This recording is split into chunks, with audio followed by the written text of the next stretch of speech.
FanStream Sports. 3, 2, 1. Let's start. Hello, sports fans. Welcome to FanStream Sports. Nothing but pure sports. This is the JP Show. JP, it is so good to hear you back on the air. Stand by. Now, here's JP. All right, welcome in to a Friday edition of the JP Peterson Show. I'm your host today, Nick Geddes. JP is not here today, unfortunately. He a little under the weather, so he could not make it in today. So I'll be holding it down here for the next 2 hours of Tampa Bay sports-centric talk today. And, of course, we're going to have a good show, though. TJ Rives, Buccaneers sideline reporter, is going to join us at 10:30, and we're going to dive in a little deeper to the Bucs schedule. And TJ, the Renaissance man that he is, we're going to get into a little bit of what we've seen in the NBA lately. The NHL, we had a crazy 4-overtime thriller last night between the Panthers and Hurricanes, so we'll dive into that a little bit. And we'll have a great conversation with TJ coming up at 10:30. And, of course, Sean is going to join me probably around 11:15 today, and we'll kind of go over more ACC expansion. We dived into that a little earlier. Sean has some really good insight on that kind of stuff and some good thoughts on that, so we'll get him on at 11:15 and continue some other discussions, some NFL news and notes, of course, with the Bucs as well. But yesterday, though, we had an early game. Rays and Mets here looking to see who was going to win this series. And unfortunately, the Rays fall to the Mets 3-2. They dropped the series. They finished the road trip 4-6.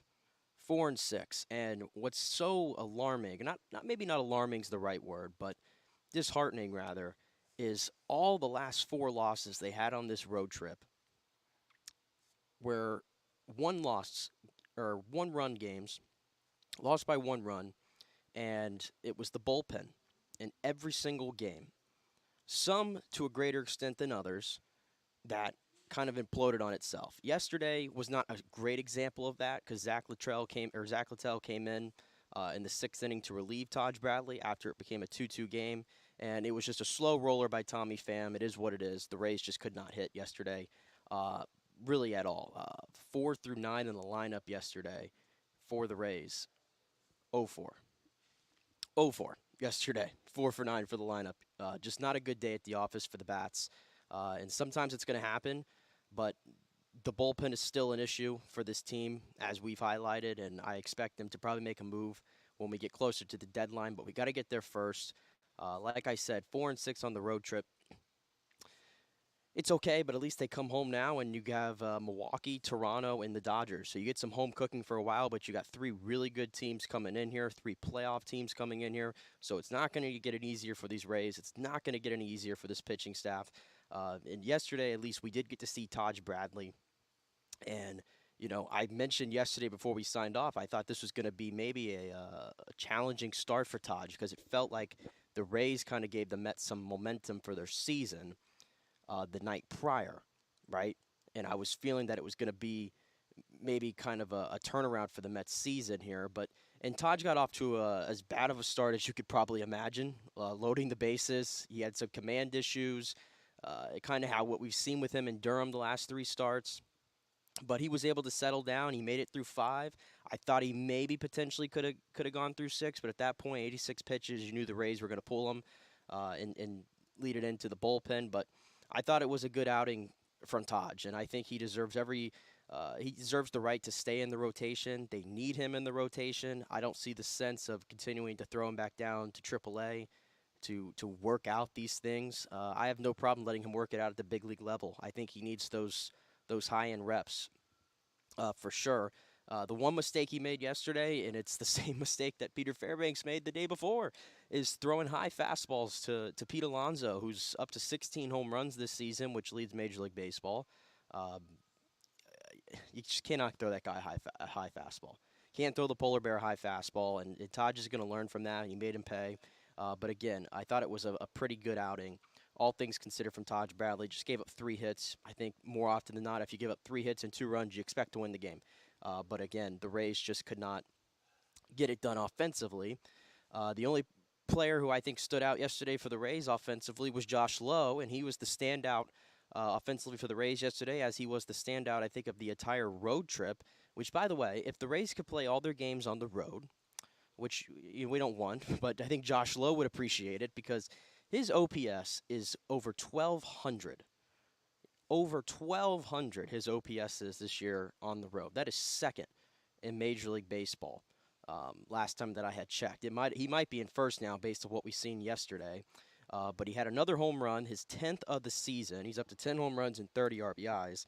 And here was the shot off McGill yesterday in the 6th inning to tie things up at 2.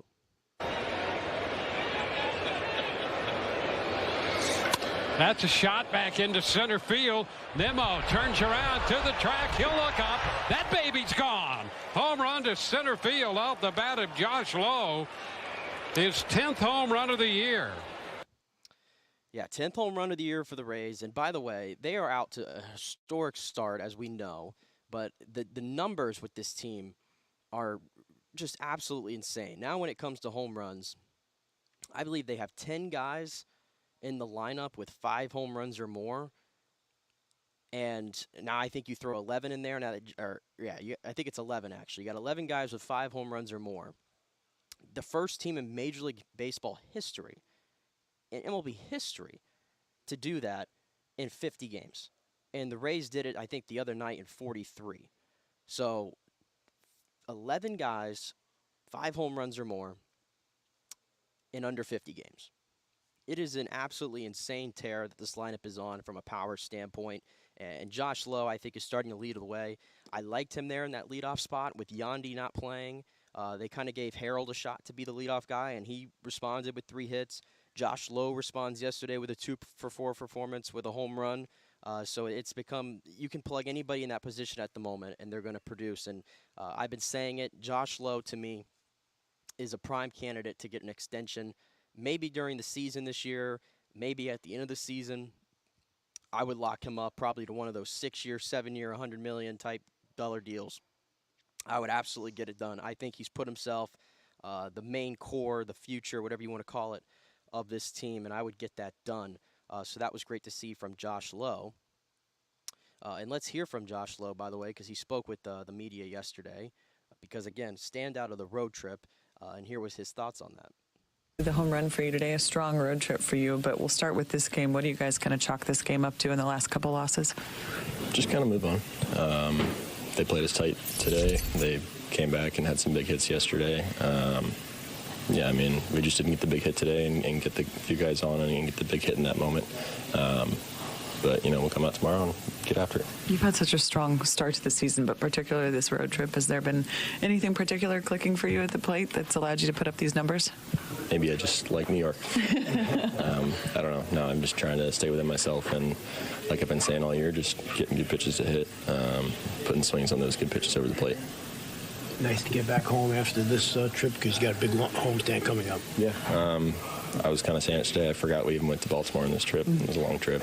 But, I mean, I know everybody's excited to get home, have 10 days at home, and get in our own beds tonight and get back in the Trop tomorrow. How would you describe the trip just on the field? I think you guys went 4-6, and 6 of the games were one-run games. It was just long. I mean, we played 3 really good teams there. I mean, all 3 of these teams are going to finish, you know, probably in the postseason, I would imagine. So, you know, there are other teams we play right now playing good. You know, kind of just keep moving on.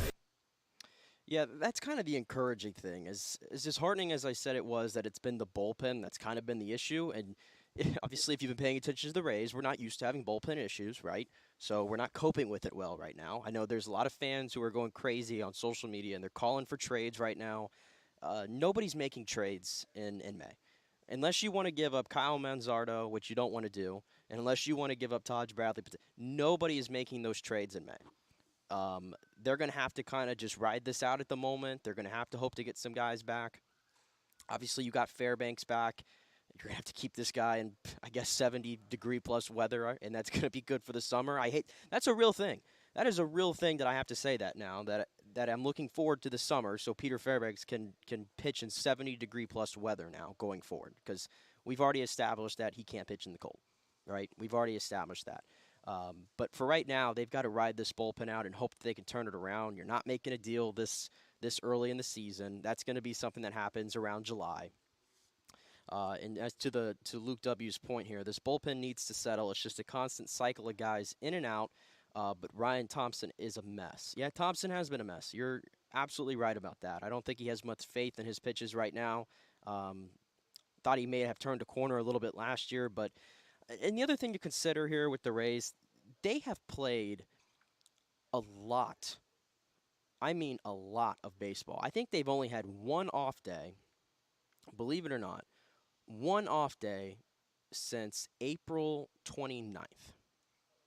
Just one off day. That is a lot of baseball. From April 29th to May 18th, they have had just one off day, and they had a 10-game road trip as well mixed in with that. And the encouraging thing there is most of these games were one-run games. If you look at the losses here on this road trip, 4-2 to Baltimore, right? 2-1 to Baltimore, 6-5 New York, 9-8 New York, 8-7 New York, the Mets that is, and then 3-2 Mets.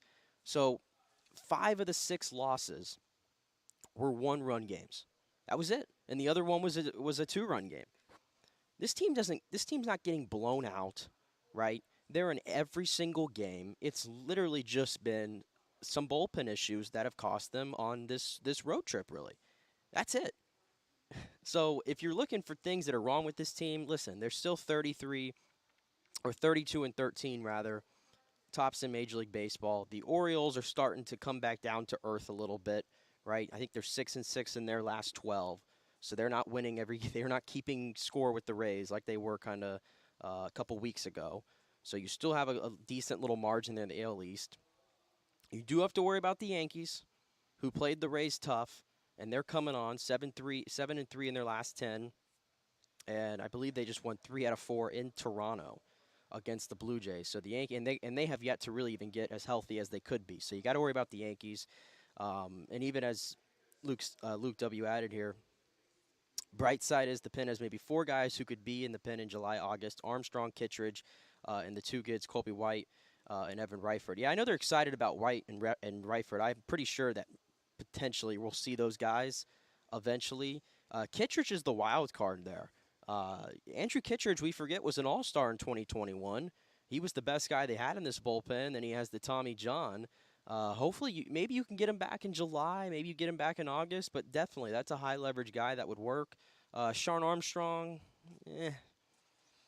he's just a guy. I think he's just a guy. But they need all the help they can get back there. But nonetheless, I mean, 4-6 on the road trip, 5 of them one-run games. It's hard to really go in on this team right now because if they continue to be in every game like this, I think they're going to win more than not. And so they'll get Milwaukee tonight, who I believe is still hanging on to first place in the NL Central. 1 game ahead of the Pirates, yep. So good team Milwaukee coming in. But let's hear what Kevin Cash had to say yesterday about the Rays. You know, throw strikes, he did get the ball on the ground. He kind of hit it where we weren't. Well-pitched ball game on both sides. We just came up short in the end. Taj Bradley, I mean, he seemed like he gave you what you guys needed today. What did you see from him? Yeah, really impressed with Taj. I mean, it looked like, I don't know if we could have expected that performance the way the first inning started, and the strike zone just wasn't there for him easily, but he did a nice job, you know, for a young pitcher to come in, reset himself, and really gave us 4 good innings of work, so got to be pleased with that. Offensively, what did you see from them today? Maybe a moment there was Harold getting caught in the rundown after the Josh Lowe home run, but what did you see? Yeah, I mean, a heads-up play by them. Alonso, Mikey Perez, we know Mikey well. He's got a cannon for an arm, and the back pick, ideally, you know, with Brandon at the plate, we want to take our chance right there, but it didn't happen. Just the road trip overall, I mean, you ended up 4-6. 6 games were 1-run games. Yeah. How do you view it? Like two or 3 games didn't go our way. You know, we were close a couple, but close doesn't necessarily cut it. So frustrating. Curious in the first inning. I know Luke hasn't played a lot of first. Yeah. Is there a possible double play there? No. It's very tough to turn a double play with a left-handed batter. Right. Getting down the line pretty good. We're going to bank the out, guarantee the out. There was the skipper, Kevin Cash, right there after the 3-2 loss to the Mets to drop the series 2 games to 1 there. But he used the word frustrating. Yeah, I think that's a fair use of the word. It is frustrating because you get out to such a hot start. You kind of grown accustomed to winning all these games, and especially these tight ones. And it's not out of the realm to say that the Rays honestly could have won every game on this road trip. I mean, but that's baseball. Some bounces go your way, some don't. There's small margins right now, and the Rays unfortunately were on the wrong side of those in 6 ball games. But no worry whatsoever. It's good for them, I think, to play this really good competition early in the season. Let's see what they're made of. Everybody wanted to see it. I believe they're still number 1 or 2 in baseball right now, record-wise, versus teams over 500. So for anybody that's still skeptical of the Rays' start there, there's no need to be. This is a really good baseball team, and it's going to be good to see them at home. Hopefully we get good crowds this weekend. I'm expecting good crowds, especially for the Dodger series, so that's going to be fun. I'm going to try to make it out there for a game for that. So that's on the field. Yesterday, if you missed it, really encourage you guys to go check it out. We got some great feedback from it. We spoke to Hillsborough County Commissioner Ken Hagan yesterday as the Rays met with the city of Tampa to discuss some more possibilities for a new stadium, which I know there's stadium fatigue, I think, is a real thing in this area. And I think a lot of people are almost tired of hearing the same things all the time being said without any movement. And I understand that. I absolutely understand that. And sometimes I fall into that trap of what JP says all the time. Listen, just get it done. I don't care where it goes. I know the team's going to stay here, and let's just move forward with it because it's become such a tiring topic, right? But I thought what Ken said yesterday, he gave some good stuff, and 70% confidence that it'll come in. It'll be in Tampa, and he said he'll have an even better assessment on that in about 2 months, and that's when he said that they're going to have a proposal for a financial model, which is good to see because that's the whole question here is how are we going to pay for this thing, who's going to pay for this thing, and where is it going to be? Those are the 3 big questions, and it sounds like we're going to get something like that in the next 2 months or so, which is what Ken Hagan said. I know a lot of people are asking about location. It sounds like it's going to be there by the port area there in between Channelside and Ybor, which is a beautiful location. I think it's sustainable. Major League Baseball thinks it's sustainable. So we'll continue to keep our eyes on that, and that's what Richie said here. Great show yesterday, and thank you for always listening, Richie. I really appreciate it. Listen to it later in the day. I'm looking forward to when Ken Hagan comes back on in 2 months. Yep, we are looking forward to it as well. We always thank Ken for giving us some time, always, to get those messages out. Some other comments here. Jordan G chiming in. They better buy some arms or this team isn't going to be very fun to watch down the stretch. Blown lead after the lead. Run Glasnow out of the bullpen, manage him appropriately. I don't see why Tyler Glasnow would really have to go to the bullpen. If you're paying attention to what he's been doing in Durham, 9 strikeouts in 4 innings, I think I would have loved to have seen him just come up right away. I don't see why he has to have another outing down in AAA. But, the Rays, they're going to be cautious, and they're going to let him get one more. He seems ready to roll.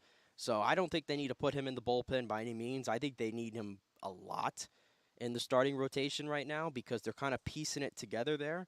And even though like a Josh Fleming, like we mentioned, has come around lately and is outside of the one outing against Washington where he blew up at the beginning of the year, I think he's been really good. I thought Yanni was good. And, of course, he was sent down to get some bullpen options up, and I'm sure he'll come up soon. Taj is there now. You get Glasnow back with Eflin, McClanahan. Now you have a rotation again. You got a true 5-man rotation again, and I'd argue it's still one of the better ones in baseball, even with the injury. So I think he's definitely a value in the rotation, not the bullpen. And plus, I think Luis Patino, let's see what he can do in Durham in this new bullpen role. I've kind of been calling for that for the past year or so, is let's throw Luis Patino in the bullpen and see what he has. It's not working out as a starter. The command is not there as a starter. He gets hit around a lot, so let's just get him for 1 inning, exhaust everything that he has, and let's see what happens. There's some talent there, and hopefully they can pull away Davis. So I think that's the plan there right now. But we'll take a break. We'll take a break again. TJ Rives coming up at 10:30. And we'll dive into the Bucs schedule. We'll dive into some NBA news and notes with TJ. We're going to go all over the place with TJ, which is always great to have him on. So we'll be back here in just a few. Stay with us.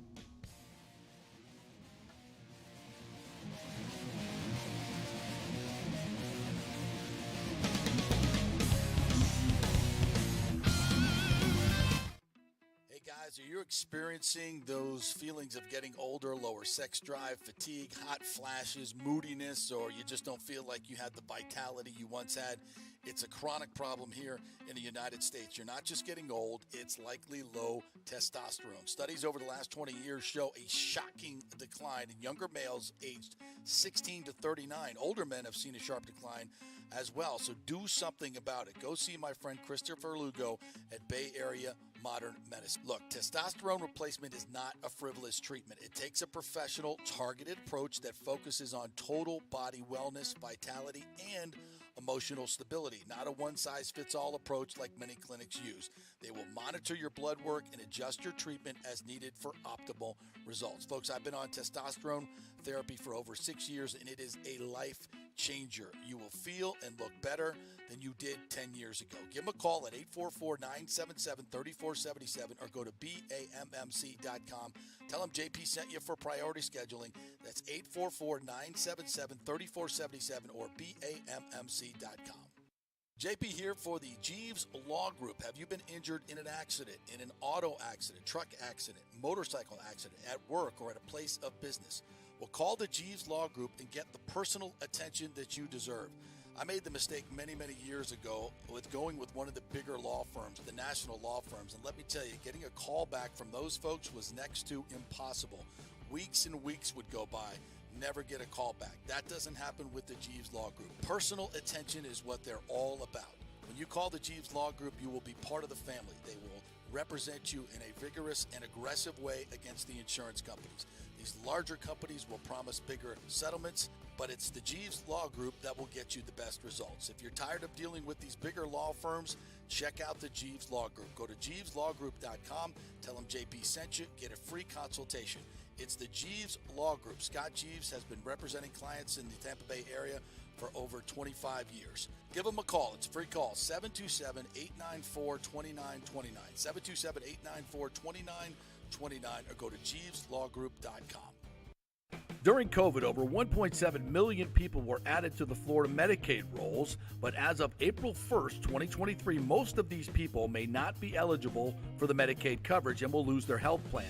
If you have been notified you are losing your coverage, don't freak out.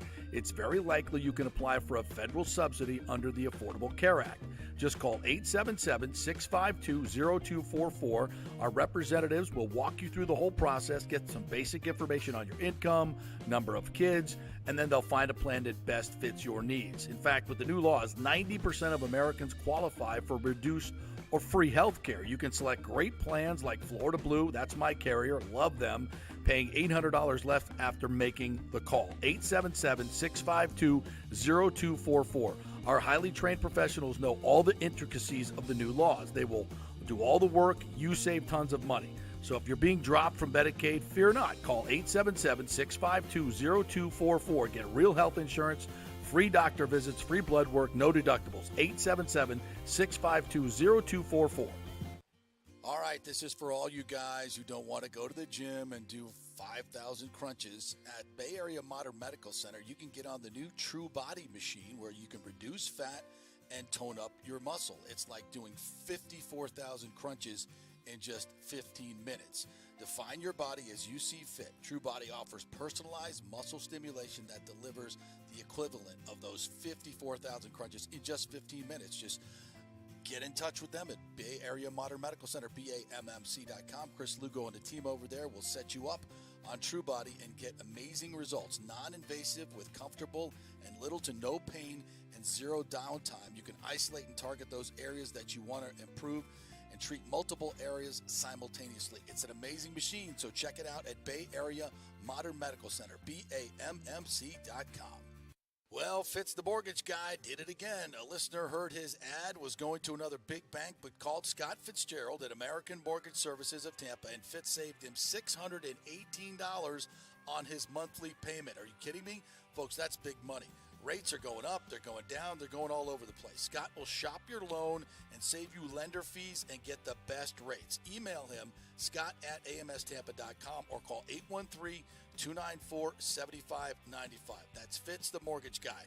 Lots of stuff going on right now, and these rates are going all over the place. You need somebody knowledgeable in the market that will work hard for you and get you the best deal. That's my man, Scott. He's done 3 loans for me, done thousands of loans for local folks here, works with a lot of the coaches and players in the area. He's the guy. 813-294-7595, or go to scott@amstampa.com. Insurance coverage can be confusing and expensive. I mean, where do you start? Which companies can you count on to pay out fast and fair? Well, call the great folks at Italiano Insurance. It's a family-owned business. Jeff and Nat Italiano are carrying on the 60-year-plus tradition of giving amazing customer service and giving back to the community through their annual backpack drive for needy students and their support of the local pediatric cancer patients. But it's the customer service that sets them apart. They can shop all your insurance needs and save you big-time money. Don't hop on the internet and waste time looking at some bogus reviews. Talk to knowledgeable agents and not some voice-generated robot. These are confusing times for homeowners, and Italiano's team of experienced professionals can provide the right coverage for every situation: home, auto, business, life. It's Italiano for all the pieces of your life. Call 813-877-7799 or go to ItalianoInsurance.com. Coming back at you. Now, more with JP on FanStream Sports. It's only just begun. Brent Burns with 15. Bennett keeps the puck alive. Kachuk with a shot. He scores! Matthew Kachuk with 12 and 7/10 seconds remaining in overtime number 4. There was the call last night. Panthers-Hurricanes, Game 1 of the Eastern Conference Finals. Matthew Kachuk ends it with 12.7 seconds to go in the 4th overtime. I believe it was 1:58 p.m. Eastern Time last night when Kachuk put that puck in the back of the net. 1:58 Eastern Time. My goodness. The 6th longest hockey game in NHL history. It was a 3-2 game. Both goalies standing on their head all night. Sergei Bobrovsky, overpaid, they said at the beginning of the year, and that was true. His starting job taken away from him. He gets it back in the playoffs. The save he made on Brad Marchand in Game 5 to extend Florida's stay in the playoffs. And then he goes out there in an Eastern Conference final. Panthers haven't been to one since 1996. And he makes 58 saves. Or, I'm sorry, 63 saves. 63 saves. Now, it wasn't the 90 or whatever Andrei Vasilevsky made in the 6 overtime game in 2020 and the bubble against Columbus, but what an effort last night by Sergei Bobrovsky. I love good stories. I think he's a really good story. I love the comeback kind of arc that he's on here, and Florida's rolling. I told you, I'm sorry, Bolts fans, I had to do it. I'm putting on my Florida Panthers cap right now. I'm riding with them in the playoffs. I want to see that. I want to see them get that cup. They've had enough kicks at the can here. The Lightning have been their nemesis. They did us a favor and knocked out Boston. They did us a favor and knocked out Toronto. At the end of the day, they're a Florida team. Love Matt Kachuk, what that guy has brought. He's changed that entire team. He has changed that entire team. And, of course, he had to be the one to score. He has scored every big goal for the Panthers for the most part in this postseason. Matt Kachuk has scored it, or he's been involved, or he's been on the ice. This guy, to me, MVP voting, I know, is a regular season award, but he sure looks and feels like the NHL MVP, including the guy over in Edmonton. So, great game last night. Jordan said here, I passed out at the start of second overtime, started getting PTSD from that 6 overtime game we had a few years back, but it's a whole lot stressful without the Bolts involved in it. It's kind of nice. Yeah, and the one thing about these long overtime games is they kind of go on to to be history and all that kind of stuff, and we think fondly of it. The 6 overtime game against Columbus was honestly the most brutal watch of a hockey game I think I've ever seen. By the time they made it to the third overtime, if you recall, neither team had any legs left at all. It was like watching beer league hockey for some of it. It's like nobody had any energy whatsoever. I don't recall like a single breakaway for like five of those 6 overtime periods, if I remember. And it had to be a shot from Braden Point that didn't even look like a threatening shot from where he took it from, but everybody was just so gassed. Eventually, one was going to go past one of those goaltenders.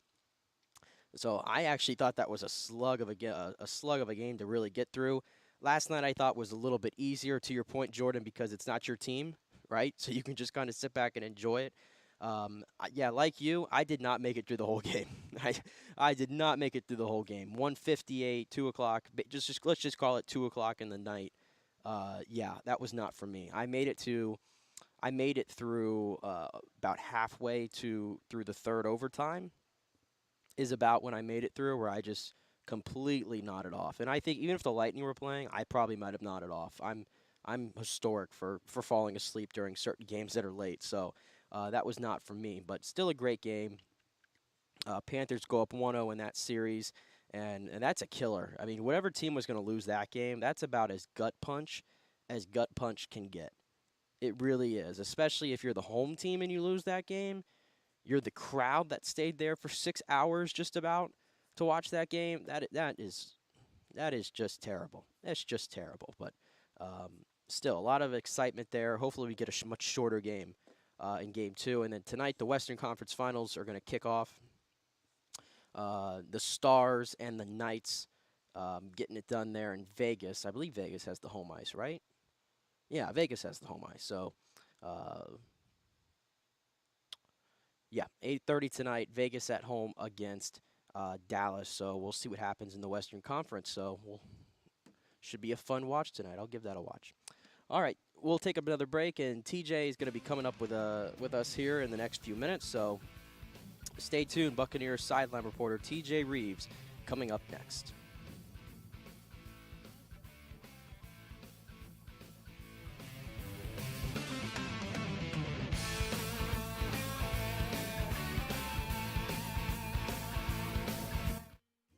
This is for all you guys who don't want to go to the gym and do 5,000 crunches. At Bay Area Modern Medical Center, you can get on the new True Body machine where you can reduce fat and tone up your muscle. It's like doing 54,000 crunches in just 15 minutes. Define your body as you see fit. True Body offers personalized muscle stimulation that delivers the equivalent of those 54,000 crunches in just 15 minutes. Just get in touch with them at Bay Area Modern Medical Center, BAMMC.com. Chris Lugo and the team over there will set you up on True Body and get amazing results. Non-invasive with comfortable and little to no pain and zero downtime. You can isolate and target those areas that you want to improve and treat multiple areas simultaneously. It's an amazing machine, so check it out at Bay Area Modern Medical Center, BAMMC.com. Insurance coverage can be confusing and expensive. I mean, where do you start? Which companies can you count on to pay out fast and fair? Well, call the great folks at Italiano Insurance. It's a family-owned business. Jeff and Nat Italiano are carrying on the 60-year-plus tradition of giving amazing customer service and giving back to the community through their annual backpack drive for needy students and their support of the local pediatric cancer patients. But it's the customer service that sets them apart. They can shop all your insurance needs and save you big-time money. Don't hop on the internet and waste time looking at some bogus reviews.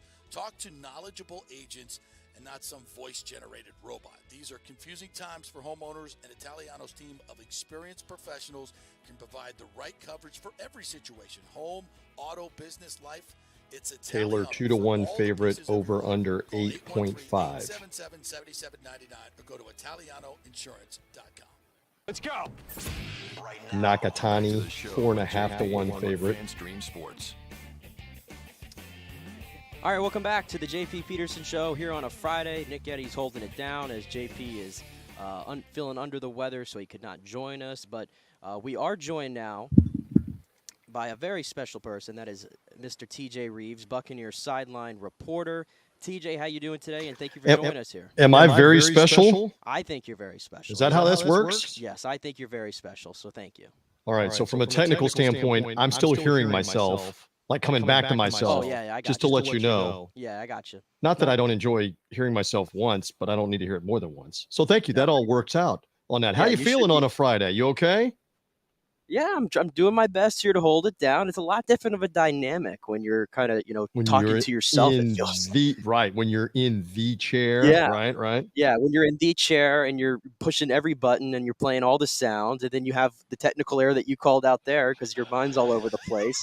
It's definitely I have those issues all the time too. Yeah, but let's get into some of the news. So first of all, the Buck schedule is out. We know where we're going to be every Sunday, Monday, or Thursday. You now know where you can book all your plane tickets for the away games this year. Which, by the way, I'm sure you are very unhappy about December 17th in Green Bay. Enjoy that. We'll get to that coming up. We'll enjoy that. But real quickly, we also know that your good buddy Gene Deckerhoff is going to be returning for a 35th year.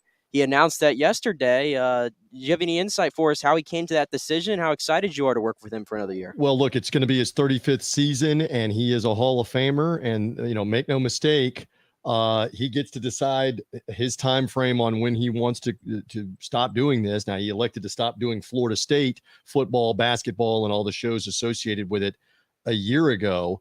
And so right now, as Gene has said to everybody, including me, including the Buccaneer bosses and all the fans, he would tell you, if he was talking to you, this is year to year for him. So it's good to have him back for another season, and let's see what unfolds there.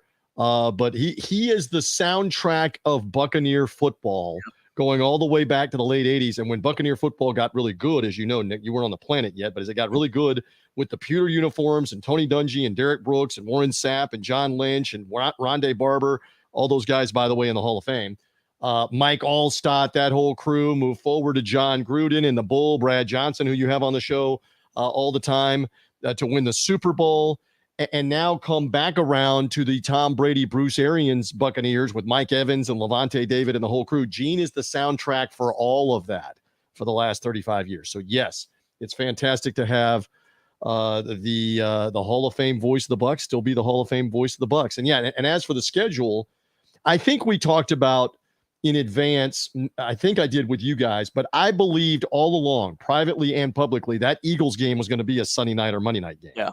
So that did not surprise me, just because of all the history you have with Buccaneers, Eagles. Buccaneers closed down Veterans Stadium with the NFC title win, go on to win the Super Bowl in San Diego. Buccaneers' first ever playoff win. Again, I keep making reference. Had your parents met in 1979 when the Buccaneers defeated the Philadelphia Eagles? Maybe, maybe not. I think my mom was about Don't say it. 8 years old. Don't say it. 8 so years old. Leroy Selman, the late Leroy Selman, Doug Williams, Jimmy Giles, the late Ricky Bell beat whom? The Philadelphia Eagles in the Bucs' first playoff win. Ron Jaworski and the Eagles. And even if you come into the present day, remember the Buccaneers beat the Eagles in the playoffs a couple of years ago with Brady against Jalen Hurts. So, I mean, that to me looked like that is a sellable Sunday night, Monday night, and they put the Buccaneers on prime time a couple of times early in the year, because if it doesn't go as well as everybody wants it to go, that's not, the season is not over in September really for anybody. Yeah. Except like the Houston Texans. It's usually over in September. Maybe they'll be better this year. But I think they'll be a little bit better. But maybe you could use the Cardinals as your example there. Or the Cardinals or whomever that's going through all of the retool. And so in any event, it's interesting for the first 6 games at home. It's interesting that you get those 2 primetime games in the first half of the season. You only play a couple of division games. What did I see? You play 2 division games out of the first 11? Yeah, I think that's right. It's definitely backloaded. It's very backloaded. You're going to four of the final 6 are division games, including at the very end. So five of the last 6 are division games. Wow, how about that? 5 of the last 6. Yep. So it's an interesting. It'll be an interesting schedule with the one freezing cold game in Green Bay. We think, although the Buccaneers played at Lambeau the first week in December, and that was the 2018 season with Jameis Winston. And that day was a 40-degree day in December. So we got off lightly there. Yeah, I do remember that. You may slash the zero. It may be a 4-degree day on December 17th. I got to start layering up now, Nick, for that. Hey, but they cut you a little bit of a break because you get Buffalo in Week 8 on October 26th. But as more than one person has pointed out, it can still have snow flurries and lake effect and cold in October. Let's hope not. But it's a cool Thursday night thing there to play the Bills. But I mean, it could be a lot worse. I mean, I don't know if I told you maybe that I was at that Patriots-Bills game in 2022, the playoffs, where it was like -10. You were at that game? I was at that game. Where they had like 30-mile-an-hour sustained winds and the goalpost leaning over, and it was literally like sub-freezing, if not teens with the wind chill? I have never not wanted to be on this planet more than being at that game, or actually after that game. Because when you're at the game, it's actually not as bad because there's people all around you, and you're kind of like, it's a little bit easier. How many layers did you have, Florida man? 6, 5, 6? I think I had 5. Where I messed up dearly. Feet, socks. Feet, wrong shoes. Socks though were critical. Socks were critical. Thermal socks. Yes. I had those, but I did not have good shoes. So that was number 1. And number 2, I wore jeans. Ooh. Awful decision. I might have been like the only person in Buffalo wearing jeans. Do you own what the Northerners refer to and the Canadians, I think, as long handles or long johns? Do you even own those? Most Floridians don't own them. Okay, you bought them. For that trip. Yes. Where you got to have something under the jeans. I mean, so and that was the game, by the way, where Belichick was literally trying to win. You could tell he was literally trying to win that game. If I'm correct, was that not the Monday night game that was that cold? Or no, you're talking about the playoff game. This was the playoff game. Earlier Monday night game that he won, they had run the football one time, and he was running like the Navy veer option offense. And he was trying to win a modern 2020s NFL game by throwing one pass. And he ended up having to throw a second pass later in the game, or maybe even a third pass. They won the game, though. They did win the game, but he was trying to win a game throwing one pass in the modern NFL. He was purposely trying to do that. And then the Bills paid him back in that freezing cold game. What did you just want to go to a playoff game in Buffalo, or do you have a family connection, or how did that end up? It was so out of nowhere. Like, it was Thursday. The game was Saturday, and on Thursday, one of my best friends from college is a big Patriots fan, and the tickets were dirt cheap because who wants to go sit out there in that freezing cold? And he's like, I just want to go to the game for whatever reason. Like, I need someone to go with. Do you want to go? And me being crazy enough to go see a football game in freaking Buffalo, for crying out loud, on 2 days' notice. That was also my first plane ride, TJ, by the way. And You've never been on an airplane before then? Until that moment, and that was a spur of the moment. So you can imagine the stress level. Did you have a little anxiety? Were you okay? A bit anxiety. Barf bag handy or no? Were you good? I was not okay, TJ, especially when we were on the runway and we were told to go back into the terminal because there was an issue with the plane. Yeah, that's never good. That's never good. But, young Jedi, let me say, if you're going to have a problem with the plane, you want it to be on the ground, on the tarmac, and at the gate. You don't want the problem with the plane to be at 10,000 feet, 25,000 feet, 35,000 feet. It's a much better scenario. I would just think putting so. that out there. I would think so. There's never going to be a plane ride, though, that does not make me stressful. I'll just put that out. I know it's probably nothing to you. Have you been on a plane? Have you been on a plane since? My honeymoon, we went to Antigua, and that was about 8 hours total there and back, I think. And I was over water the entire time. No, I did not enjoy that. How did we go down this path? Oh, yes, the Buffalo Bills Patriots playoff game. Yeah. So you get there, you go to the game.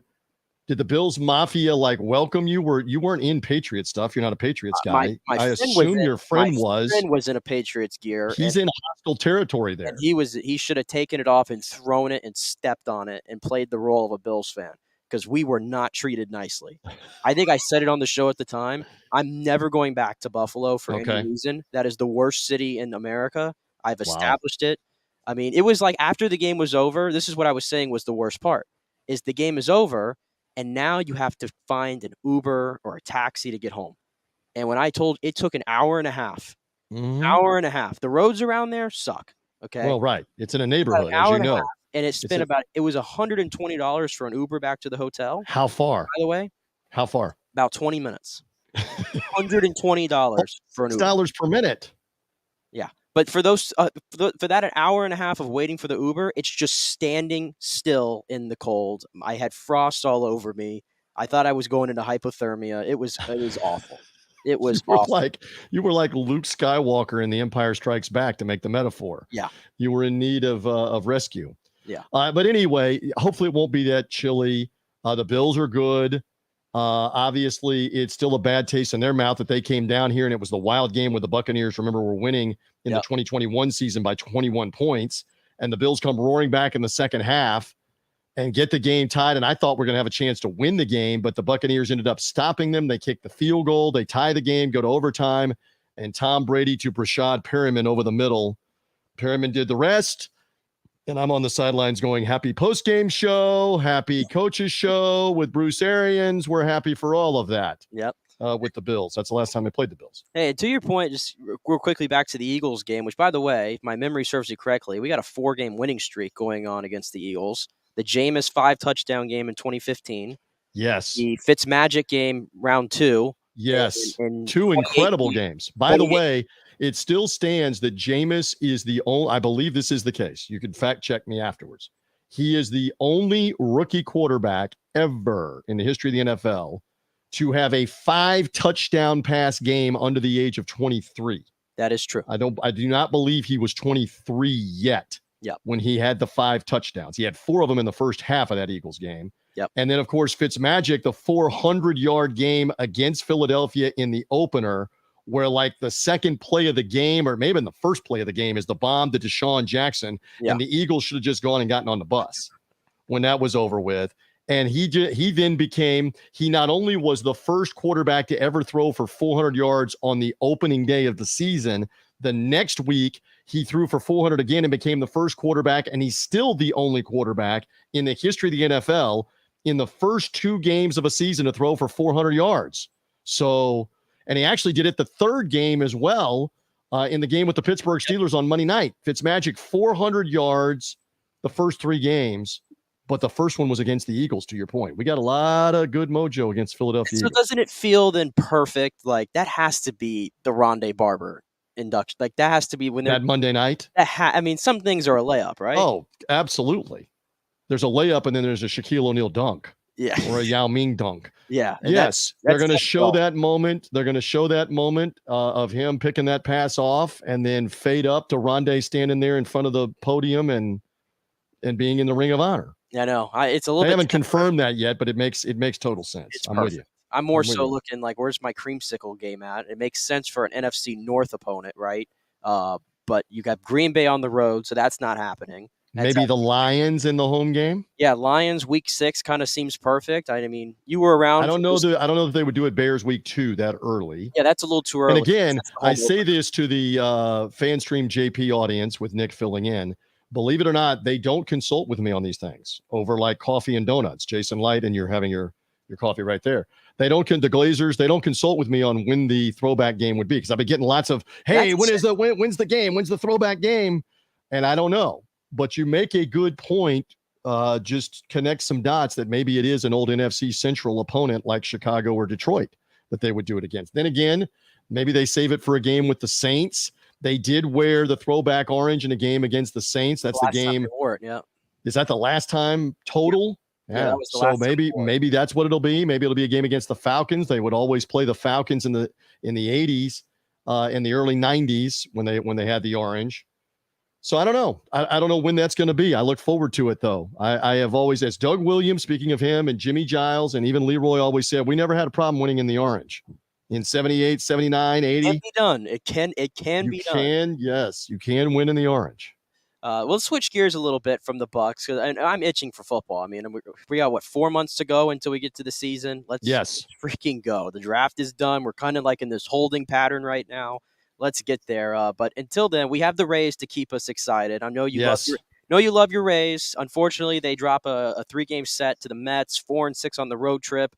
And my takeaway from this whole thing is that a lot of people are concerned about, the bullpen and everything. They should be. And I am too. I am absolutely concerned about the bullpen. But if there was an underlying hope here, they lost 6 games on this road trip. and 5 of them were by 1 run, right? Mhm. So they're not getting blown out in any games. They're in every game. So what are your overall thoughts here on the Rays this 10-game Well, road trip? the concerning thing for the 4 losses to the 2 New York teams is shoulda, coulda, woulda. You had the lead late in every one of them. Correct.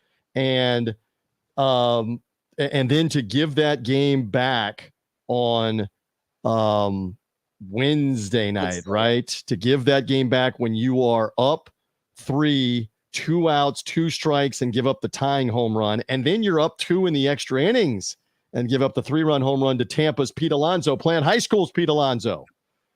Plant High School alumni unite, the Panthers of Palmacia, as a proud alum. I do not want to admit that this is my 35th You went to Plant reunion. as well? I went to HP Plant High School. You are correct. You have quite You are they have correct. quite the alumni there. Yes. And I don't know why they South don't ever Tampa. bring your name up. That's not fair. I don't know. It's probably because I was there before cell phones and the internet and those kind of things. But yes, a mighty Plant Panther, Pete Alonso, blasting that home run. And there should be concern. They're injured in the bullpen.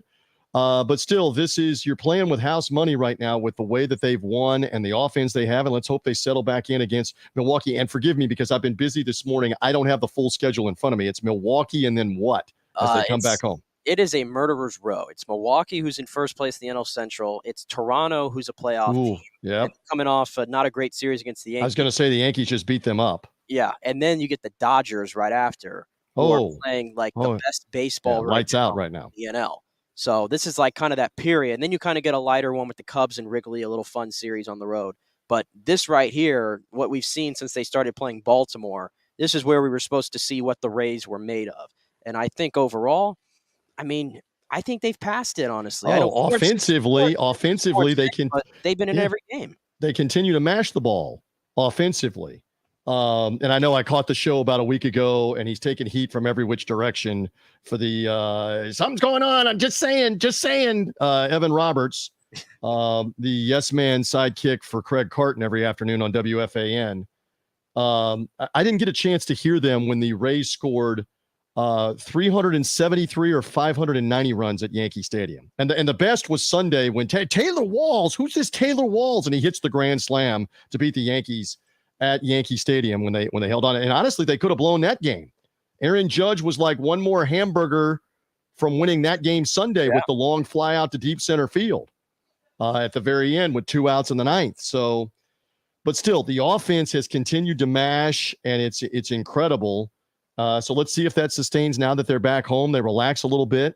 What's the timeline? Because I don't know. I know you guys have been talking about it. I'm not as up on this. What's the timeline that they believe that Glasnow can be back? Do they believe that's a week from now that he's going to try it? Do they believe it's not until June that he's going to try it? What are we thinking?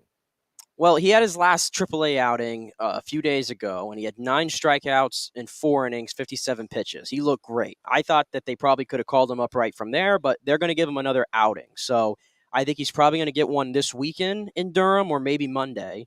And if he makes it through that, no setbacks or anything, then I think he'll join the Rays for that following series, which I believe that's the one where the Dodgers start, or the Cubs series. So it might be here in the back half of May, first week of June type deal. But he is definitely going to be back here if we make it without the setback, which is desperately needed, by the way. And ideally, they didn't ask us, you would want that start to be at home, where, you're climate controlled. You don't got to worry about, is it still cold in Chicago, for example, when he's going out there, those kind of things. Let's see. You're going to have to pitch in all kinds of conditions, and it's warming up most everywhere here now. But I would be concerned about all of those things. And let's see, it is a long season. And even if the Rays scuffle along here for a couple of weeks and play 500 baseball or a little below 500 baseball, they have the cushion. The start was so massive that you have put yourself in the conversation. And if they start putting things together again here at home, they're still going to be in great shape. We just got to temper all of this. They've played 45 games. You still got to play 120 more. And the bottom can still fall out as much as the Rays are never going to say that. Kevin Cash is never going to say that. There are plenty of teams that have started the season well in April and May and have fizzled out by the time you get to July, August, and September, because it is such a long season. So let's hope it sustains. Yeah. They're a fun group. They are obviously together. They are tremendous offensively. So there's a lot of reasons to have optimism that it will sustain. Well, the good thing is history is on their side, right? History can be a little bit of a funny thing, but of the 6 teams that have done this start before, 4 of them have won the World Series and 5 of them have gone to the World Series. So history is a little bit on their side this time around. Just temper that, and you know this, but temper it with some of those times there was only one representative from the American League and one from the National League. Sure. They weren't even playing a league championship series. So if you won the American League with that great record, you're in the World Series. So it becomes tougher when you have multi-layers in the playoffs of a wild card and then a divisional round series. And I know you know this, and then a league championship series. But yeah, I mean, the fact that you could cruise into the All-Star break at 15 or 20 above 500 and have a great chance to at least be a wild card team, if not win the division, that bodes well towards making the World Series, especially. But again, it's a different season. I know you know that, but yeah, I mean, they have greatly helped themselves out with how well they played, especially in April and the first week in May. Hey, by the way, because you had mentioned the Robertson Carton thing, and not to go down that whole rabbit hole, but wasn't it just hilarious that the day after we get the Blue Jays announcers kind of insinuating that Judge was cheating with the whole we had Eye-gate going on. And then if it wasn't bad enough there, the next day we have Domingo Germán. Oh, yes. I mean, he didn't just stick his hand into the spider. I mean, he put like the entire can, in my opinion, was on this guy's hand. You saw the clip of him touching He touched the side of his pants, and it looked like he had been working on an automobile with grease and motor oil for about 30 minutes. There you go. Yeah. And they caught him. Am I correct? They caught him previously and did not kick him out of a home game and told him to go wash his hands. It was the same guy. Am I right? Yeah, it was 3 weeks ago. And the kicker there, it was the same umpiring crew to boot. The same umpiring crew. And look, if you are told and warned repeatedly, don't have the sticky stuff on your hands, how stupid do you have to be to keep trotting that out there? Well, even a day after the whole Judge thing, you might have thought Boone would have said, like, hey, guys, let's maybe lay low a little bit here for this game. But no, we have to have 3 no-hit innings followed by – And Aaron Judge is a generational talent hitting home runs right now. Yes. But who we fooling? Who we fooling that he was getting tipped, whether it was a fastball or an off-speed pitch? And that's the glance over to the dugout. But that's fine, though. Whoever had the signal was tipping him. Stop lying that you're looking over into the dugout. He wasn't even looking over. It was a split-second thing of, is this guy standing up on – there's various ways that you can do it. Is the guy standing up on the dugout step? If he is, that means fastball. If he's not standing up on the dugout step and I glance that way, that means it's an off-speed pitch. And they caught him doing it. So I mean, his explanation was what it was, but if he it was a just, lie, it was a lie. His explanation was a lie that he was not looking in the dugout because there was chirping. That's what you would do if time was called and you took a step out of the batter's box and you heard chirping and you're looking over. Is that Boone still in the dugout? I thought he got ejected. Somebody quiet him down. I'm trying to concentrate. Okay, that's what Aaron Judge theoretically was talking about. That's not. I'm getting ready for the 90-mile-an-hour pitch. That's not the same thing. Not the same thing. That's fine. If he was getting while we're calling people liars on the while we're calling people liars on the FanStream JP show. Who are you calling a liar? I'm calling Judge a liar. That was a lie after the game, especially when he laughed at the beginning and then thought, okay, how can I cover the fact that I haven't seen the TV replay of what they've seen? And they've caught us because they were giving me the pitches. Now I'm going to come up with the arguing thing, and I was looking in at the arguing thing. That was that whole, you could tell. JP's big on the body language and watch the reaction and watch that again. And Trust me, we disagreed. We disagreed heavily when this happened. He was full-blown, they're cheating. They're cheating. And me, being Mr. Naive Nick, is what I guess I call myself. I heard Judge's explanation, and I was like, yeah, I buy that explanation.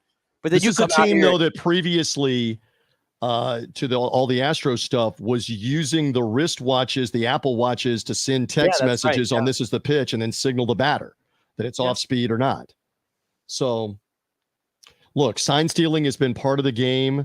Yeah, it is. For 7,500 years. You know what used to happen And when they caught you doing that is they would drill you. Now, you're not going to drill with a pitch, hit by pitch. They're not going to do that to Aaron Judge. We know that. Yeah. So for whatever it's worth, stay tuned.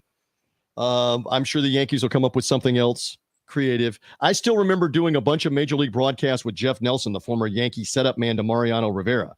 And he would give me chapter and verse on what they were doing for pitch tipping, for all kinds of things. This was going on back in the 90s when he played and has not stopped. So there you go.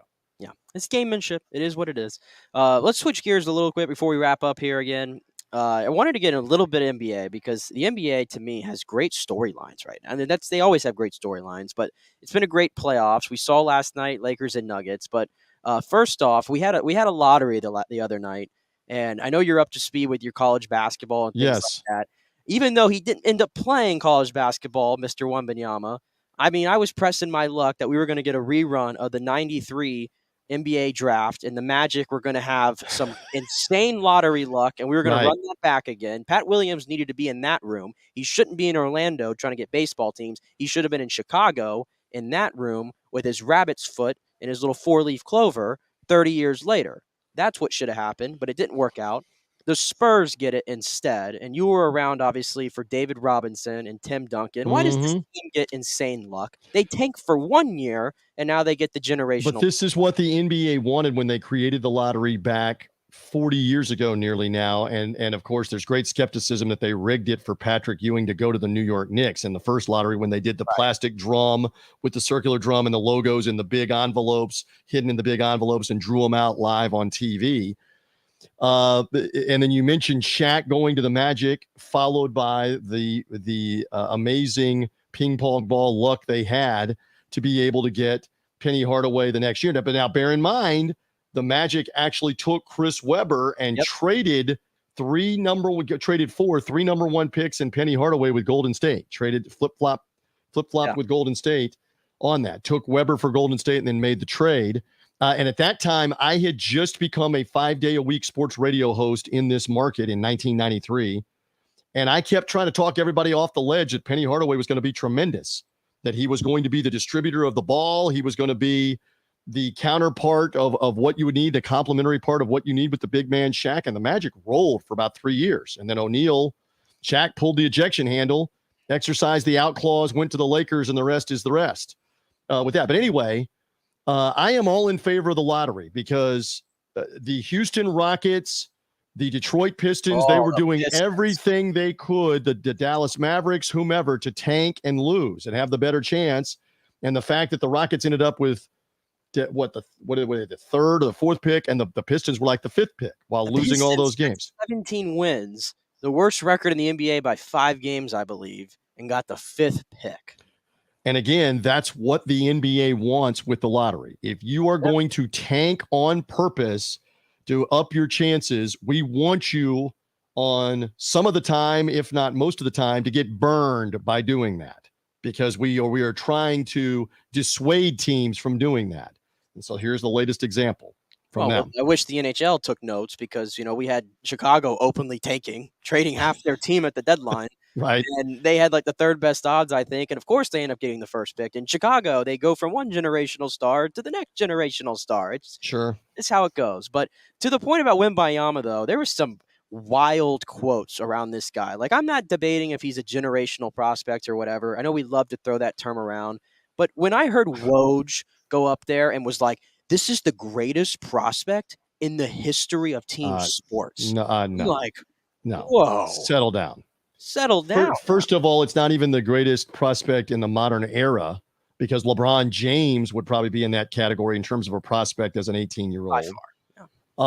Kobe Bryant, by the way, was a tremendous high school player, and it took a year for him to get it into gear with the Lakers, but he eventually did and became who he is. Magic Johnson was a 20-year-old, speaking of youth, was a 20-year-old out of Michigan State that revolutionized point guard play and made the Lakers into the Showtime Lakers of the 80s. And he and the Larry Bird Celtics, Magic and the Lakers, made the NBA what it became and what it now is because of that. So this whole, remember all the hype a couple years ago, 3 years ago about Zion Williamson? How has that worked out? Yeah, and to so me, far. Zion felt more hyped up than Wembayama was. Yes, because we've been watching him at Duke. Exactly. It's hard for me to get like this hype train because he's playing in France. We did the same thing with Luka. If Luka was playing, it would never have happened, but in an alternate reality where Luka was playing college basketball, right? Luka Doncic would have been the first overall pick. He wouldn't have been the third overall pick, right? And being traded for Trae Young. But when they're playing in Europe, it's just a different thing. And that's how I feel with Wembanyama. He cannot be the most hyped up this because he wasn't playing over here. Like, even in the social media world, I just don't see was ever close to the LeBron stuff where we were playing. Well, and you get that. You get this. It's in ESPN's interest to hype him as a generational player. Why? Yeah. Because they televise the NBA, including the finals. They televise the draft. They want to talk about the NBA all year long. So it's in their interest to hype it up. Yeah. You know that. I know how the game works, but I still can complain about it, though. I still got to complain about it. Do you want a TJ story before you're out of here? I don't know what else you got rocking on the show here, but you always love TJ story. Give me a TJ story. Anything you got. Okay, so the 4 overtime game with the Panthers and the Hurricanes, and I still shake my head, and I know you do too. One of those teams is going to be in the Stanley Cup final. So the Panthers end up winning in 4 OTs, which I believe you've already been talking about, or you will be soon. You already talked about it earlier. I didn't get a chance to hear you in the first segment. I got briefly to it. So that game got over with about 15 minutes ago, I think. Who is the Panthers? Did you give the shout out to the Panthers radio announcer who does the games on the road by himself? I want to get this right. For the Florida Panthers, he called the entire game last night, beginning to end until almost 2 a.m. If I have this, and got to call the winning goal by Kachuk in last night's game. Let's see, Randy Moeller. Randy Moeller is his name. If I have that right, no, maybe it's not Randy Moeller. Maybe it's somebody else. If I have that right, anyway. He called that entire game by himself last night, including does what Dave Mishkin does and many other great hockey radio voices into the 4 overtimes and got to call the winning goal in an Eastern Conference final playoff game in quadruple overtime. So quick TJ story time because you love this. You referenced Plant High School earlier. I'm going to go back to the TJ semi-athletic days. I was somewhat athletic. I am on the JV basketball team at Plant High School. This is 1986, actually, 86, 87 season. I am a junior. I am on the JV team, and we're pretty good. I wasn't playing very much. I wasn't really a prospect really at all to play on the varsity team. They were being good to me that I wanted to play. So I'm playing on the JV team. We had like an 8 or 9 man team. A lot of the times I was the 8th or 9th guy. There would be times that maybe I was the 7th guy. Nick, I would play like maybe 10 minutes a game. I had not grown into my feet yet. I wasn't that fast, but I could shoot the daylights out of the ball, especially if I was open. So I'm on the Plant JV team. And again, these are in the days when it's 10th, 11th, and 12th grade before they switched things up with middle school and made high school 9th, 10th, 11th, and 12th, because the JV now for football, for basketball, for these different sports is primarily the 9th and the 10th grade. So we're playing a JV game. This is Plant against Plant City High School. We're playing them on a weeknight during the school year, and it's going to tie in to Panthers Hurricanes last night. So the first thing is we are trying to get to this game in the traffic, leaving from South Tampa and trying to find Plant City's gymnasium for this JV game. And this is pre-internet. This is pre-cell phone, and the bus driver is lost in eastern Hillsborough County. We're supposed to get there about 30 or 45 minutes before the game. Game, as I recollect, would have probably been like at 7 after school, something like that. It's now 6:30, 6:45, and we are lost. We're not only not at the arena warming up, we're nowhere near the arena, because I remember the bus driver had to get off the bus and use what? A payphone to call his bosses and try to figure out. There are no Google Maps, Nick Geddes. There is no internet. He's trying to figure out where we're going. I still remember we pulled up, I think it's Turkey Creek Middle School that still exists. We pulled up to the Turkey Creek Middle School in eastern Hillsborough County gymnasium, and it's dark and all locked up because that's not Plant City High School. He can't find where he's going. So we literally show up like 30 minutes late for the game time. It's now like 7:30. So they give us like 15 or 20 minutes to get there, get loose, get warmed up, and get ready to play the game. So the game is going along, and I am a reserve. I played a little bit in the game. I would typically play 5 or 10 minutes in a game. We now have I think somebody got hurt, and we now have foul trouble where I am playing at the end of this game, and I hit a shot on the right side, the now forbidden mid-range game. Now everything has to be a layup or a dunk or a three-pointer. There was no three-point shot, by the way, in Hillsborough County in that JV season. There's not a three-point line. So I hit about a 10-foot shot with about 30 seconds left, and I force the first overtime. My shot ends up being the tying shot. We play in a second overtime, and again, as I recall, I maybe played in the second overtime or the first overtime. I get in the second overtime, and in the final seconds, I hit another shot at Plant City's gymnasium on the right baseline. I still see it right now, 35 years later, and I retie the game at the end of the second overtime. Now, these are like 8-minute periods, if I remember correctly. We're now bleeding past like 10 o'clock, 10:15, and we're still playing this game. We go to a third overtime, and Plant City hit a shot to tie it, and we now go to a fourth overtime. They've had like 3 guys foul out. We're down to like 1 reserve because we've had an injury and 2 other guys foul out. I've played more in the overtimes than I've played like in the last 4 games combined for the Plant JV team. You're feeling me on this story. We go to the fourth OT, and as I recollect, I got fouled in the fourth overtime. I remember this. And I made 2 free throws to retie the game. I was a good free throw shooter. So they fouled me because they're saying, hey, there's the skinny kid with the big feet. Foul him before they can do anything else. So I make the 2 free throws.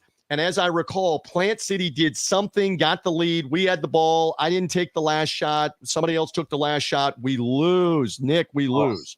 We have lost on a weeknight in 4 overtimes at Plant City.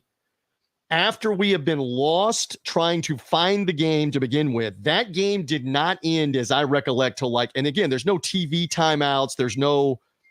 That game didn't end until like 10:45, 11 o'clock. So all I am saying to the FanStream JP audience and to you is that you have now allowed me to indulge my memory, and I participated in a 4 overtime JV basketball game that on 2 different occasions, I kept the game alive with a shot in the final 30 seconds, and it was a buzzer beater, I think, in the second overtime, as I recall. So I have 4 overtime experience, and I'm here for you on FanStream JP, but it was a loss. I was kind of like the Carolina Hurricanes are right now. Because you did all that and you lost. So it was a loss, though, but is that still the highlight of your athletic career? Can it still be the highlight even in a defeat?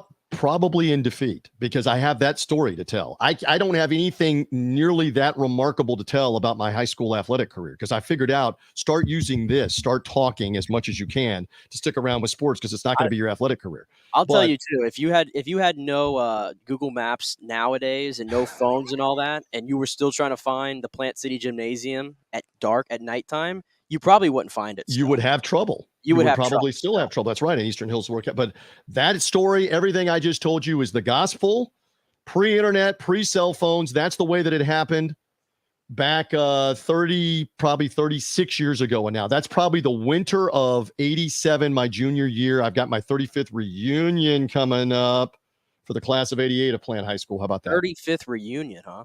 That's this summer. 35 years ago. I'm officially old, Nick. I'm officially old, but I thank you for indulging me. I just wanted to tell a 4 overtime story on FanStream JP. Yeah, you're on the show on a JP Peterson. We'll definitely end it on that one. We'll end it on a high note with that. That was a great story. You took me on a. Did I pay off? Yeah, you did. You took me on like I meandered. I mean, the fact that we were lost. I mean, we didn't get back. Remember, we ride back on the bus. We did not get back until like after 11 or 11:15, and we're now trying to find something to eat in South Tampa to go to bed to be back at school at 7:30 the next morning for the weeknight game that went to 4 overtimes. I'm just here for you. 4 overtimes. A 4 OT JV basketball game story. I can't imagine running up and down the field or running up and down the court in 4 overtimes. And I had a couple of teammates of mine, and if I recall, they never came out of the game. And again, it would have been 8-minute periods, so that's 32 minutes, and then the overtime is like 5 minutes, I think, even in that scenario. So that's 20 more minutes. They played 52 minutes and never came out of a JV game. Yeah, it's like the Lightning. That's when I brought this up. I was like, this stirred up memories of the Lightning in 2020 and Columbus. In Columbus, where it was 6 overtimes. And remember, that was a day game that began at like 2 p.m. or something. It was 3 and p.m. was 3 p.m. and was still going at 8 and 8:30 and 9 o'clock at night. Yeah. And the Lightning had food ordered, and I think Columbus too. They had a full meal during one of the intermissions after like the 4th overtime. Yeah, and that's what I said earlier. I'm like, that game was actually hard to get through because for the last 3 overtimes, it was like watching beer league hockey because nobody could skate anymore. They were exhausted. They were dead. Yeah, 6 overtimes, right? And it was a day game that turned into a deep into the night game in that instance. We love overtimes. Happy Friday. Happy Friday to you, my friend, and the JP Peterson Show audience. I'm happy to spend some time with you. Be well, and it'll be Buccaneer season before we know it. Go Rays, and you guys be safe around Memorial Day as well. Yes, sir. TJ, appreciate you coming on. We'll see you, Nick. We'll see you later. TJ Rives there. I told you we were going to go all over the place. We had Rays talk there. We got some NBA draft lottery talk in there. We told great stories. Why is Sean in my stream right now with moving his hands in a weird way? Sean, I'm going to bring you in right now because you seem so excited. Hi. You seem so excited to be on the stream today. I'm so pumped. Sorry I'm late. I was supposed to be on at 11. We had other things to do, but you're good because TJ, I allowed TJ to have story time, and I know you missed it, Sean, but he told about it. He told about a perfect 10-minute story here of a youth memory when it came to sports. A 4 overtime JV basketball game in 1987 or 88, he said. 4 overtimes, a 4-hour game just about. I'm going to have to hear it, but let me tell you a 10-minute story for my young life when I was 5 years old. Second. You're going to tell a 10-minute story now? No, I don't think I have a 10-minute story, but that's pretty impressive he did. I have to go back and watch it for real, but that worked out perfectly, I guess. That's great. Yep. So we got to take a break though, Sean. I got you in here because I saw you waving your hands. You were like doing all this stuff. I was like, what's going on here? Saying hi. We got to take a break though because we just went like 50 minutes there with TJ, incredibly. So let's take a break here on the JP Peterson Show, brought to you by Bay Area Modern Medical Center. By the way, again, I'm your co-host Dick Eddy's filling in for JP, who is a little under weather, but we're coming up here with Sean Green of the Charge On podcast and NBC Sports. We're going to dive in to what we saw last night in the NBA. What's going on with the Lakers? What's going on? We're going to get to that and some NFL news and notes as well. Stay with us. Insurance coverage can be confusing and expensive. I mean, where do you start? Which companies can you count on to pay out fast and fair? Well, call the great folks at Italiano Insurance. It's a family-owned business. Jeff and Nat Italiano are carrying on the 60-year-plus tradition of giving amazing customer service and giving back to the community through their annual backpack drive for needy students and their support of the local pediatric cancer patients. But it's the customer service that sets them apart. They can shop all your insurance needs and save you big-time money. Don't hop on the internet and waste time looking at some bogus reviews. Talk to knowledgeable agents and not some voice-generated robot. These are confusing times for homeowners, and Italiano's team of experienced professionals can provide the right coverage for every situation: home, auto, business, life. It's Italiano for all the pieces of your life. Call 813-877-7799 or go to italianoinsurance.com. Well, Fitz the mortgage guy did it again. A listener heard his ad, was going to another big bank, but called Scott Fitzgerald at American Mortgage Services of Tampa, and Fitz saved him $618 on his monthly payment. Are you kidding me? Folks, that's big money. Rates are going up, they're going down, they're going all over the place. Scott will shop your loan and save you lender fees and get the best rates. Email him, scott@amstampa.com, or call 813-294-7595. That's Fitz the mortgage guy. Lots of stuff going on right now, and these rates are going all over the place. You need somebody knowledgeable in the market that will work hard for you and get you the best deal. That's my man, Scott. He's done 3 loans for me, done thousands of loans for local folks here, works with a lot of the coaches and players in the area. He's the guy. 813-294-7595, or go to scott@amstampa.com. During COVID, over 1.7 million people were added to the Florida Medicaid rolls, but as of April 1st, 2023, most of these people may not be eligible for the Medicaid coverage and will lose their health plan. If you have been notified you are losing your coverage, don't freak out. It's very likely you can apply for a federal subsidy under the Affordable Care Act. Just call 877-652-0244. Our representatives will walk you through the whole process, get some basic information on your income, number of kids, and then they'll find a plan that best fits your needs. In fact, with the new laws, 90% of Americans qualify for reduced or free health care. You can select great plans like Florida Blue. That's my carrier. Love them. Paying $800 left after making the call. 877-652-0244. Our highly trained professionals know all the intricacies of the new laws. They will do all the work. You save tons of money. So if you're being dropped from Medicaid, fear not. Call 877-652-0244. Get real health insurance, free doctor visits, free blood work, no deductibles. 877-652-0244. JP here for the Jeeves Law Group. Have you been injured in an accident, in an auto accident, truck accident, motorcycle accident, at work, or at a place of business? Well, call the Jeeves Law Group and get the personal attention that you deserve. I made the mistake many, many years ago with going with one of the bigger law firms, the national law firms. And let me tell you, getting a call back from those folks was next to impossible. Weeks and weeks would go by.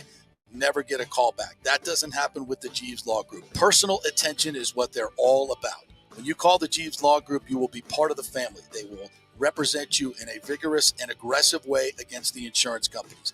These larger companies will promise bigger settlements, but it's the Jeeves Law Group that will get you the best results. If you're tired of dealing with these bigger law firms, check out the Jeeves Law Group. Go to jeeveslawgroup.com, tell them JP sent you, get a free consultation. It's the Jeeves Law Group. Scott Jeeves has been representing clients in the Tampa Bay area for over 25 years. Give them a call. It's a free call, 727-894-2929, 727-894-2929, or go to jeeveslawgroup.com. Ladies and gentlemen, let's rock. This is FanStream Sports with JP.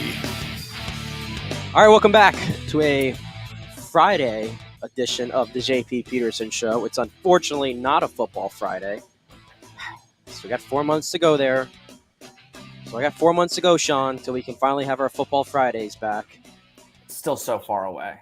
It's still so far away. It's so sad. And then they were teasing me with this whole little did you see that little Fanatics video they put out?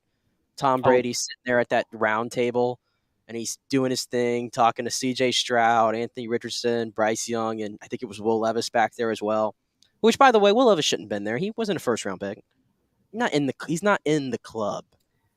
I mean, but he was in the club of guys that everybody was talking about prior.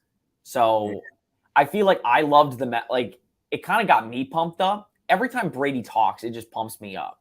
But basically saying I forgot I'm speaking to the ultimate Brady fanboy over here. I forgot. I'm back to being a fanboy. I took a break. Now I'm back to being a fanboy. Yeah, now I'm taking a break. Well, that's fine. I understand. I'm taking a break until his bust in Canton is made and it's in Buccaneer red. But anyway, let's go over. I'm going to let you marinate on that comment. Let's go over to what we saw in the NBA last night. Great action. Nuggets Lakers game 2. Those damn Lakers, man, could not get it done again. They came all the way back in game 1, and I thought they needed to steal that. Realistically, I thought they needed to steal it, and they weren't able to get it done. And then game 2, they come out, and they were looking really good. They were looking really good up until that fourth quarter. And by the way, the stat of the postseason potentially, LeBron James in the fourth quarter in the playoffs is 1 of 20 from 3. 1 of 20. Don't ask me what that percentage is. I'm not a math guy at all, even though that's probably a layup percentage-wise, but I just don't know. What is that, 2%? I think you're right, 2%. Well, there you go. I was going to say 5. So I don't even. We were journalism people. We were not. In fact, cat out of the bag. I failed math in college. I'll be completely honest. I failed math in college, and I failed math in high school as well. See, I didn't fail math in college because I took basically the easiest math you could take to get a degree. In high school, I failed. I couldn't even tell you what the class was called, but I failed it and had to go to I failed. What makes it worse for me, in 11th grade, I failed the boom boom math class known as advanced topics. Okay. Wow. When you're in a math class with freshmen, juniors, sophomores, and seniors, you're in a boom boom math class. You know that. And I failed advanced topics there. And then I went on and failed my first year of my freshman year. I went on and failed whatever the I don't know what it's called. You know what it is. It's like MAT 1103 or something like some crap like that. I failed it though, and I had to retake it the following year. So I'm the last person you want to come to for any sort of math. When we look at analytics, we go online and we see the numbers, and that's how we compute what these players do. We don't. I can do simple averages. I can add up stuff and then divide it by the number. That's about as far as I can go. That's about as far as I can go. I think because we're so good in sports, like we've been talking about it and researching it for so long, I think sports analytics we're like a pro at. If you gave us a class on sports analytics, I mean, we'd pass that. We could probably teach a class on that. But you I took a class on that in college and I got an A on it. See, that's the thing. Like, that is good math for us. Like, when we talk about, like, oh, what does math ever do for you? That math is the most crucial math I've ever learned in my life, besides figuring out how to do banking. All the other math is crap, and fractions are crap, and we're done. But I've already talked too much math here. Let's get back on course. The game last night, the Nuggets pull it out 108-103. I just gave you that LeBron stat. First thoughts, Sean, your thoughts on game 2 there. I'm going to be honest, Nick. I'm just tired of people talking about the Lakers. Mike Malone, I 100% agree with him. Like, I don't care. And listen, living near a small market team that not a lot of people talk about, it's frustrating when you got little man syndrome. I know. Yeah, I do. When a team like Denver, who I think is a big market team, like Denver's a big city, is a big market team. I get the Lakers are the Lakers, and you have to talk about it. But the frustration is, even last night with Murray's fourth quarter performance, nobody is talking about it. Everybody's talking about what the Lakers did wrong, what the Lakers need, the Lakers bench. Like, Rui Hachimura had a great game, but nobody else did. LeBron this, LeBron that. It's very frustrating because I would be frustrated. Like, the Miami Heat, nobody's picking them to win, right? Yet people talk about them. I am. Yeah, but you're very niche and you're usually wrong. So, like, that's the problem. With Miami, they win game 1. That's what people are talking about the next day. Lakers lose back-to-back, and it's only Lakers talk, which is surprising since Nikola Jokic is an MVP player, a back-to-back loss this year. So in regards to the game last night, I think the Lakers had it. We saw it, right? They had it for pretty much all 3 quarters. You could see in the third, they kind of slipped there a little bit. The Nuggets were figuring some stuff out.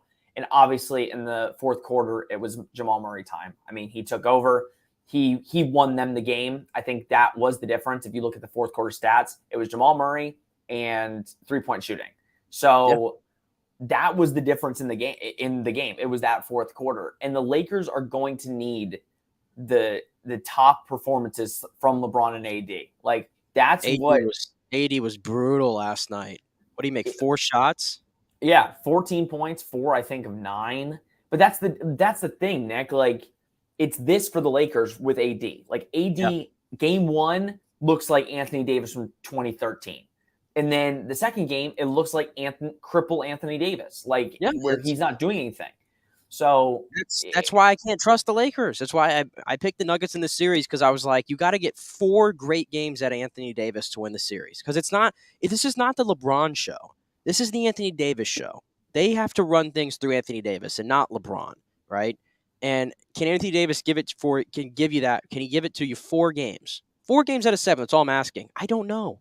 And here he goes and drops an egg like that in a game 2, got to have it. I hate to be series is over guy, but, like, the series is over. The big thing is if the Nuggets steal just one of them, because if you look at, like, the home playoff records this offseason, the Nuggets are 8-0 in the postseason. So are the Lakers. The Lakers haven't lost a game at home either. The only team that has lost games at home have been the Celtics. They're, like, terrible at home. They're, like, 500. If the Nuggets steal a game on the road and beat the Lakers just one game at home, the series is over. Like, now, granted, it's 3-1 and that says it all. I didn't understand, and you tell me if I'm wrong, Nick. I don't understand, like, even before the series, I'm like, the Lakers do not match up very well with the Nuggets. I think the Nuggets, this isn't even a series, but everybody was making it out like the Lakers were probably going to the finals. It's LeBron. I mean, come on. He carries a lot of weight. And I said this before this series. The one thing that will give me pause is I never want to be the guy to count out LeBron. I never want to do that because every time you try to count this guy out, he keeps coming. But and I know you said you're probably going to hate this, what I'm bringing up right now, because you already mentioned you can't stand talking about the Lakers. But this is more LeBron. Last night, to me, my takeaway with LeBron, he is starting to show his age. That doesn't take away that he's had an incredible season, right? But he is starting to show his age. We're late into a postseason run here. He's exhausted a lot of energy. He's playing 40 minutes a night or more on every single game, right? The offense is not running through him anymore necessarily, I'd argue. I think he's playing a little bit more passive than he usually has. I think that's true. Defensively, he's a shell of what he used to be. And yesterday, the concentration lapses from him are stuff I've just never seen before. I mean, he blows a dunk. I don't know what he was doing, personally. He looked like he was setting up to do a windmill. He was. I mean, you're LeBron James. You got your 8-point lead. You can make it 10 right there. Just go ahead and just one-hand slam it, two-hand slam, whatever. But he's trying to do a windmill, and it slips out of his hand, butterfingers. Later in the game, he has a layup underneath the rim, and I don't know what he was doing. He just completely botched it. It barely even hit the rim. He had a few other moments where I think he was a little careless, or I don't know. Last night, to me, looked like my first moment where I said something is like Father Time is catching up with this guy a little bit. And I don't think he's capable of putting on that cape, right, and dominating a series and getting the Lakers back into it. I'll make a guarantee. I guarantee you, what would it be, Sunday that they play? On Sunday night, or no, tomorrow night, because tonight's Celtics. Tomorrow night, I guarantee you LeBron goes 30-plus and tries to take over.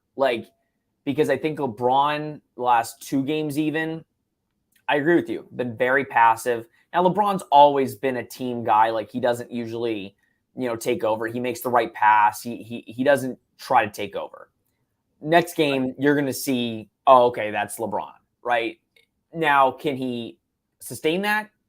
No, I don't think the Lakers are deep enough.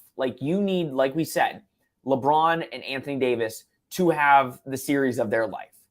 The Nuggets are just too good and too deep.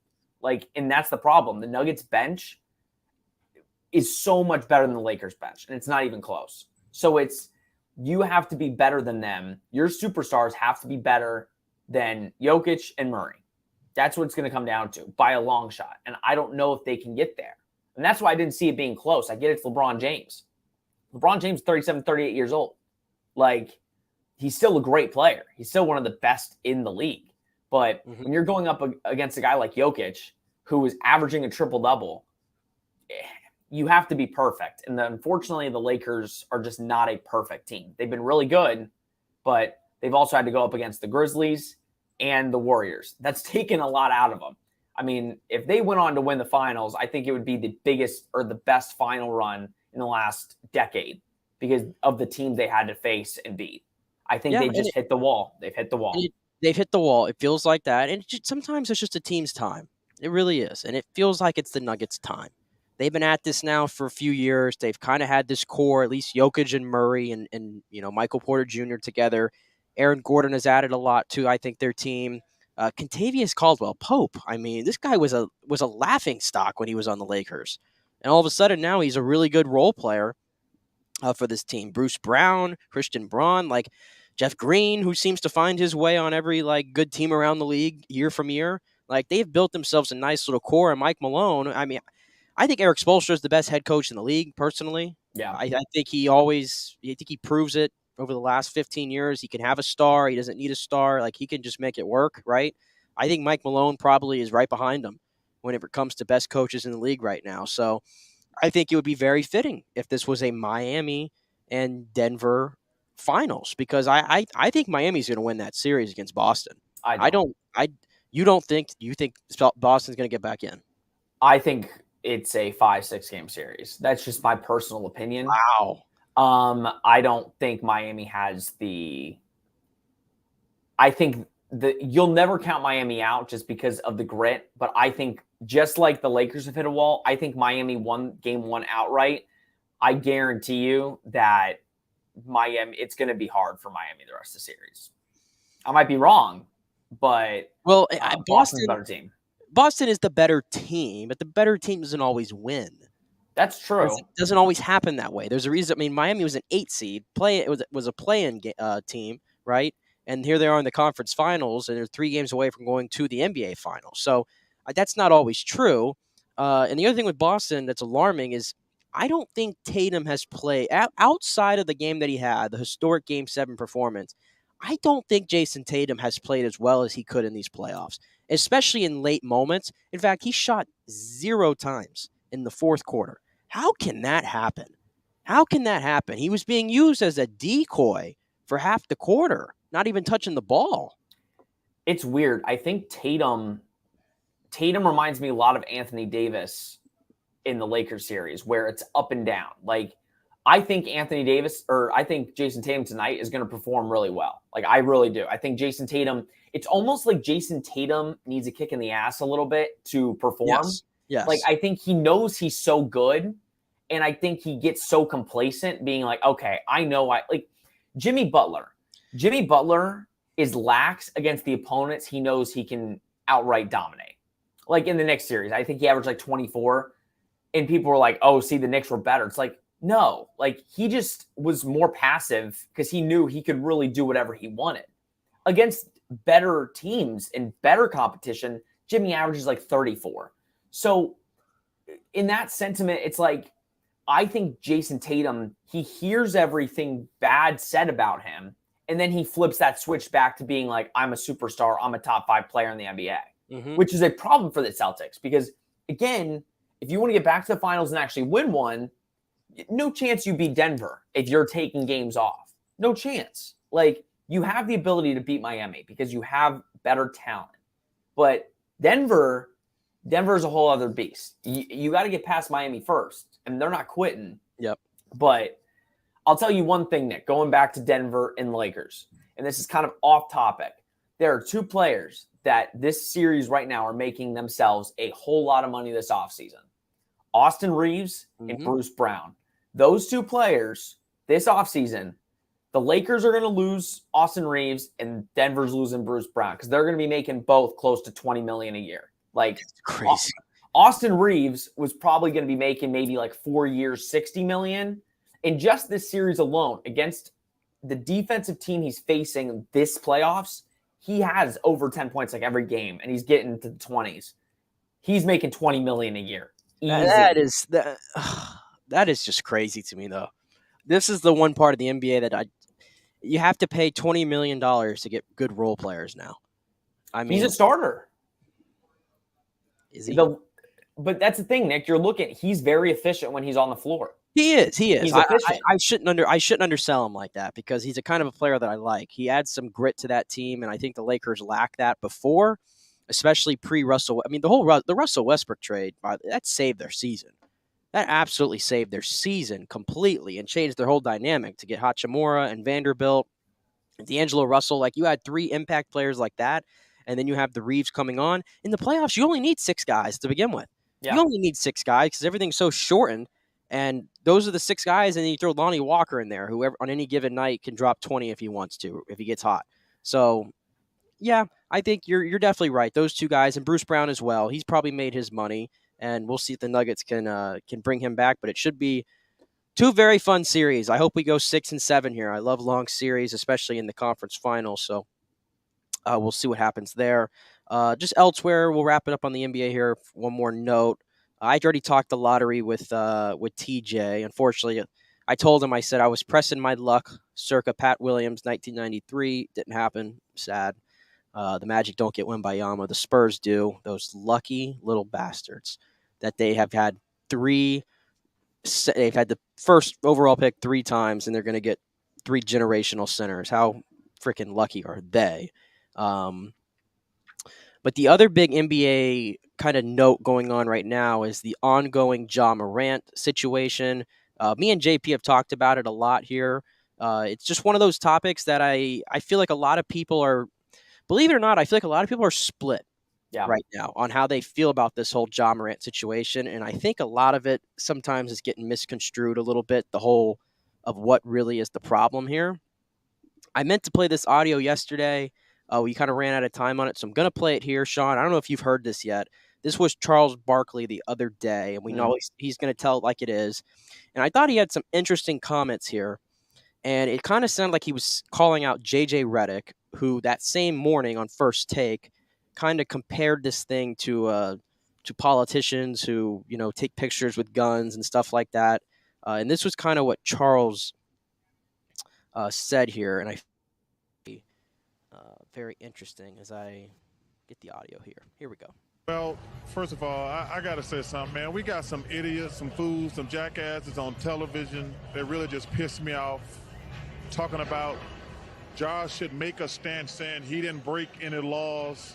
He didn't do anything wrong. We're in a state where you can carry your gun. Those guys are just freaking idiots. And I only say freaking because y'all won't let me say what I want to say. It we just, don't care for it. It pisses me off when I hear guys say that, yo, man, when you're making $100 million a year to play sports, your life changes. There are certain rules and regulations you have to live by, plain and simple. You can't do stupid stuff. That's the trade-off. Now, if you want to do all that stuff and give all that money back, more power to you. You can make that stand. Say, you know what, I want to do what I want to do. I want to flash my gun and make videos and do things. Okay, that's fine. But you can't make money on the NBA doing this stuff. I just hope that he grows up and realizes, like, yo, man, first of all, you're not a thug. You're not a criminal. You're not a crook. You're a guy making $100 million a year to dribble a stupid, $200 million to dribble a stupid basketball. And you hit the lottery. We all hit the lottery to do something. There's people out there work 9 to 5, 8 and 9 hours a week, gonna make $25,000 a year. They will kill to be in our situation. And, Kenny's right. At some point, it's not your friends. Bill Parcells used to always say, and I love it, he says, yo, man, you just an unlucky dude. Bad stuff happen around you all the time. You just an unlucky dude. No, man. You got to look in the mirror and say, yeah, you know what? Maybe I'm the problem. And it's disappointing because the kid's a great player, but to be a fool already, then be a bigger fool a couple months later, and this is like your 5th or 6th gun thing. And like I say, hey, I'm a gun guy. But I don't understand why you're flashing it. My bodyguard teaching me, man, if you touch your gun, you better shoot somebody. It ain't for everybody to know you got. And he riding around with, I guess he think he with Antoine Fuqua and Steven Spielberg. You got your friend. That was Charles Barkley, right? Sean. I agree with mostly everything the guy said. It was mostly lockstep with my take is I just see a lot of people making excuses for Ja Morant. And they keep going, oh, but he's just 23. Okay, he's just 23. And I'm not saying it is, and I've said this too. I understand he's 23 and he's got time to turn this around. But to Charles's point, we're on like gun incident number 7 here, man. And you're 23 years old and you just signed a $200 million deal. You're the face of the franchise. You're the face of sports in that city. One of the faces of sports in that state, in the NBA, the world, right? And you got kids all over the place that are watching you. They are watching you. And when J.J. Redick brought up the whole politicians thing, it's like my take on it is the kids are not watching the politicians. They're watching Ja Morant. So I don't see how the situations correlate, but I'll get your take on this whole thing. So I see both sides, right? I understand where JJ was coming from because JJ's been very outward with his beliefs, and that's fine. We're not getting into that. Yeah. JJ, I love JJ Redick as an analyst. Me too. I think he's one of the best in the business. I think he says it like it is, where some other past NBA players don't really give you the full picture. Mm-hmm. Like Richard Jefferson, to me, I don't really care for Richard Jefferson as an analyst. I don't think he really gives me that feeling that he was in the NBA. JJ Redick goes there. Yep. to that point, I think obviously it's not the problem of, oh, he has a gun. It's what nobody's saying. To your point, he is one of the faces of the NBA. Young kids love him. I mean, he has a personality. He's made that very clear. He's done so many great things, giving his shoes to the kids after the game, making it a point to be that type of role model. Mm-hmm. When you take on that mantra, you are saying, I want to be a face of this multi-billion-dollar thing. I want to be the face of this business, right? When you show a gun like that, and I think it's a two-part, because when somebody says, oh, you have to watch who you're friends with, I agree with that. Mm-hmm. I mean, at the end of the day, whoever he was sitting in that car with should have known, said, if I show my friend right now who's holding this weapon in his hand, it is going to put him in a really bad situation that I don't want to put him in. Now, knowing his history, it probably would have happened anyway at some point, because clearly, for some reason, he just loves showing off his weapons on a camera. Mm-hmm. That's clear. Not saying he's a malicious person, nothing like that. It's clearly he just wants to show off his toys on camera. Unfortunately, you do have to look at who you're with. I don't care. He showed it for like a split second, right? That friend went, whoo. He knew what he was doing. Plain and simple, because he knew that he couldn't show it for long. He had to show it for 2 split seconds, right? So that's one part of it. The second part of it is knowing who you are and knowing your role. Would we really be talking about this if this was, I don't know. Let's just say for any bench player in the NBA that nobody knows. If they showed a gun on camera, sure, I'm sure a local site would pick it up and they'd probably get punished. It would not be national news where Adam Silver seems very distraught on TV. Like, I had conversations with him. I thought we were okay. Clearly, I'm thinking the worst out of this. So my whole problem with the situation is I don't know. They keep saying the 23. I'm 24, and not saying I'm nowhere near the situation he is. But I would know, okay, I'm making a lot of money here, and I'm a role model. Probably not the best thing, especially not in today's climate with everything going on. I don't think we want to be setting that precedent for kids at the age that are looking up to him. That's what I said. I'm like it or not, when you get into a professional sports league, right, and you're really good at what you do, you are a role model. End of story. You can deny it all you want, but you are, right? I think it might have been Charles Barkley who said something. It's kind of ironic because he had this take, but I think he was the one who said eventually, like back in the day, I think he might have been the one that said, I'm not no damn role model. Like, don't pencil me into that. Maybe he's come around on that, or maybe I'm getting the player wrong. But to whatever case, you are a role model, and I think it is a big responsibility. And I think, like, you look at like a LeBron, for example, he's made it 20 years in the NBA. I don't recall any incident with him. It's amazing. Like, he's kept it clean from an incident standpoint the entire time and been, the greatest role model to a lot of people in the I Dream school and all those things. And I'm not saying that everybody has to go out of their way necessarily.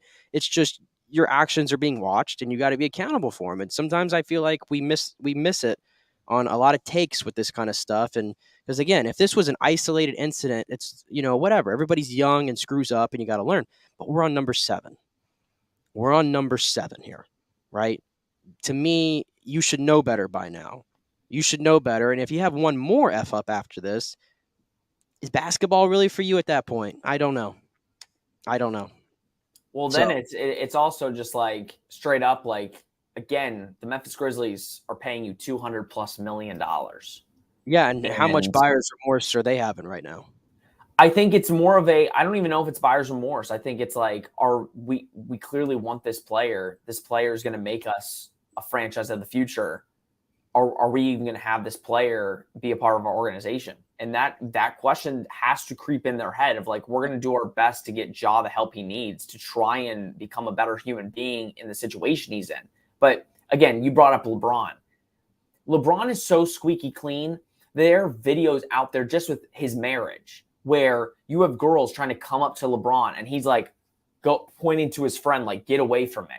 Like, that is regardless of what you feel about LeBron as a player, as, Jordan LeBron, it doesn't matter. Like, he has been the face of the NBA for 20 years, and he's been a model face. To me, the only thing that people ever knock LeBron on is people who are just, again, I don't like to get political or anything. That's not me. But there's a lot of people that just don't like that he's outspoken about certain things.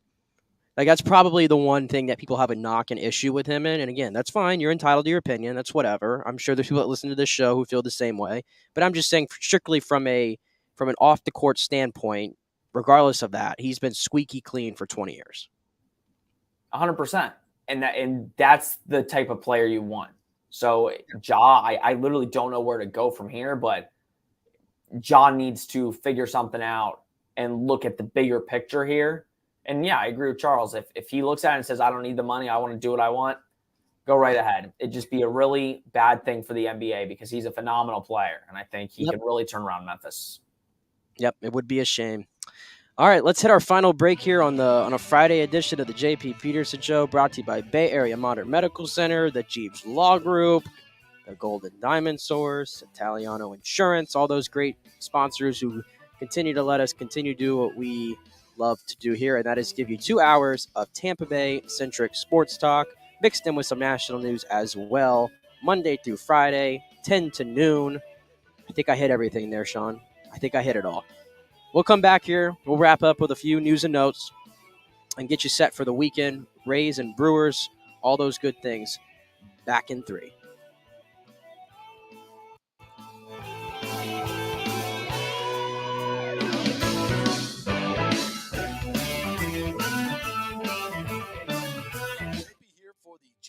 Law Group. Have you been injured in an accident, in an auto accident, truck accident, motorcycle accident, at work, or at a place of business? Well, call the Jeeves Law Group and get the personal attention that you deserve. I made the mistake many, many years ago with going with one of the bigger law firms, the national law firms. And let me tell you, getting a call back from those folks was next to impossible. Weeks and weeks would go by. Never get a call back. That doesn't happen with the Jeeves Law Group. Personal attention is what they're all about. When you call the Jeeves Law Group, you will be part of the family. They will represent you in a vigorous and aggressive way against the insurance companies. These larger companies will promise bigger settlements, but it's the Jeeves Law Group that will get you the best results. If you're tired of dealing with these bigger law firms, check out the Jeeves Law Group. Go to JeevesLawGroup.com, tell them JP sent you, get a free consultation. It's the Jeeves Law Group. Scott Jeeves has been representing clients in the Tampa Bay area for over 25 years. Give them a call. It's a free call, 727-894-2929, 727-894-2929, or go to JeevesLawGroup.com. Ladies and gentlemen, are you looking to lose weight or just lean up for bathing suit season where there are so many diets and chiropractors and weight loss clinics out there? You don't know where to start, right? We'll start at Bay Area Modern Medical Center. Chris Lugo, PA, and his professional staff will devise a personal plan for you that gets results and will help you keep the weight off. Everybody metabolizes food and supplements differently. Many of these other approaches are designed for the masses. So how's that going to work for you specifically? It's not. Chris will spend one-on-one time with you to find out what works best for you so the weight comes off safely without the use of harmful drugs and side effects. Call 844-977-3477 or go to BAMMC.com. Tell them JP sent you for priority scheduling. 844-977-3477 or BAMMC.com. Insurance coverage can be confusing and expensive. I mean, where do you start? Which companies can you count on to pay out fast and fair? Well, call the great folks at Italiano Insurance. It's a family-owned business. Jeff and Nat Italiano are carrying on the 60-year-plus tradition of giving amazing customer service and giving back to the community through their annual backpack drive for needy students and their support of the local pediatric cancer patients. But it's the customer service that sets them apart. They can shop all your insurance needs and save you big-time money.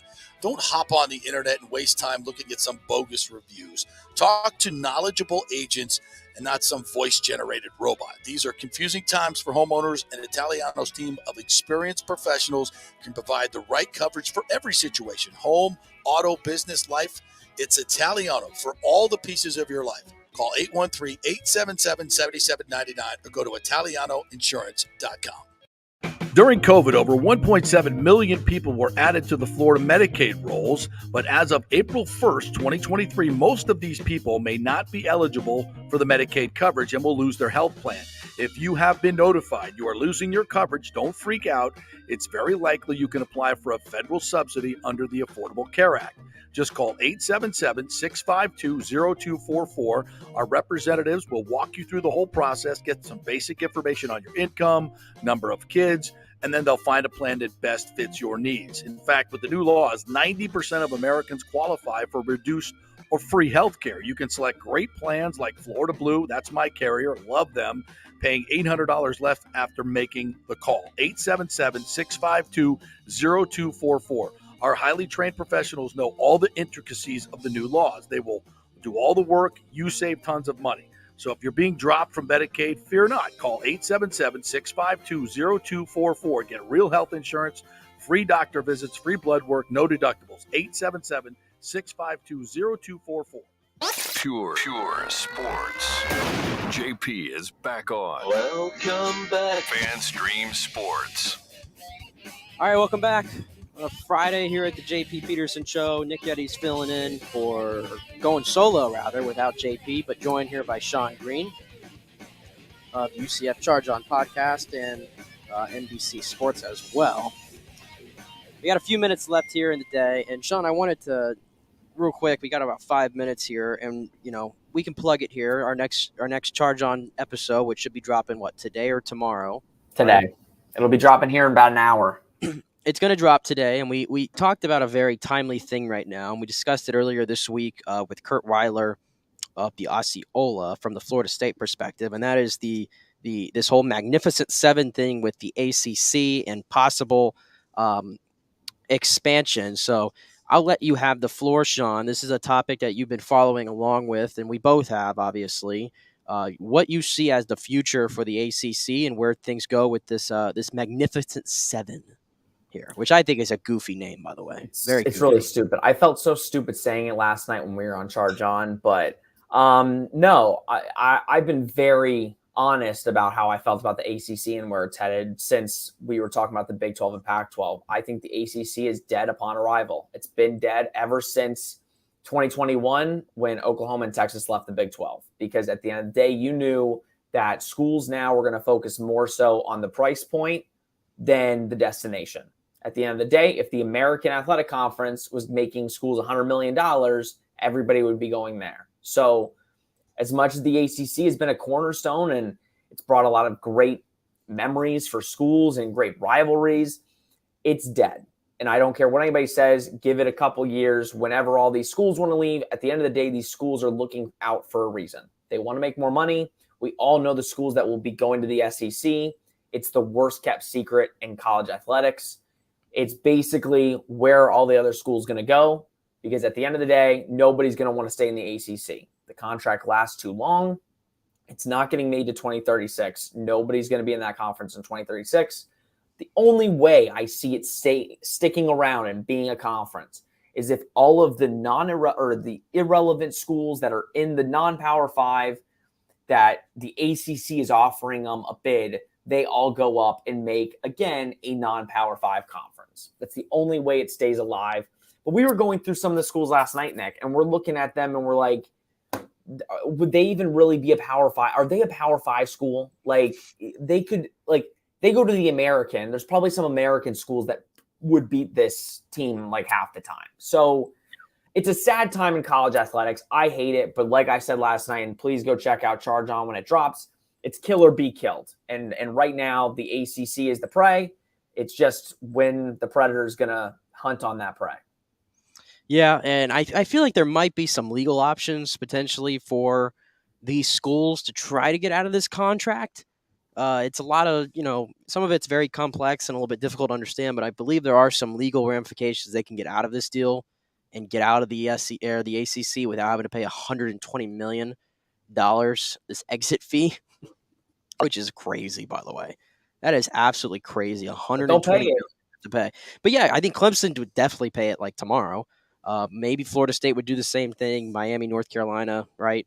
But definitely an interesting time to be sure in college athletics. I echo what you say. I hate it. I hate when rivalries continue to get broken up. I hate that UCF and USF are not playing anymore. It's ridiculous.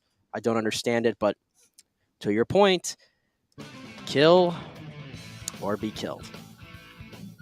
Good little way to wrap it up there with that quote. I love that.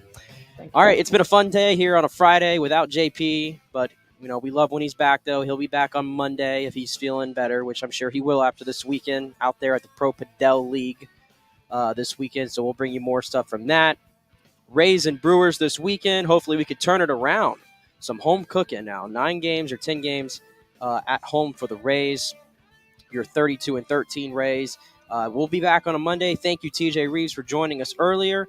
And thank you, Sean, for always filling in. Very appreciated. And we will see you on Monday. Thank you.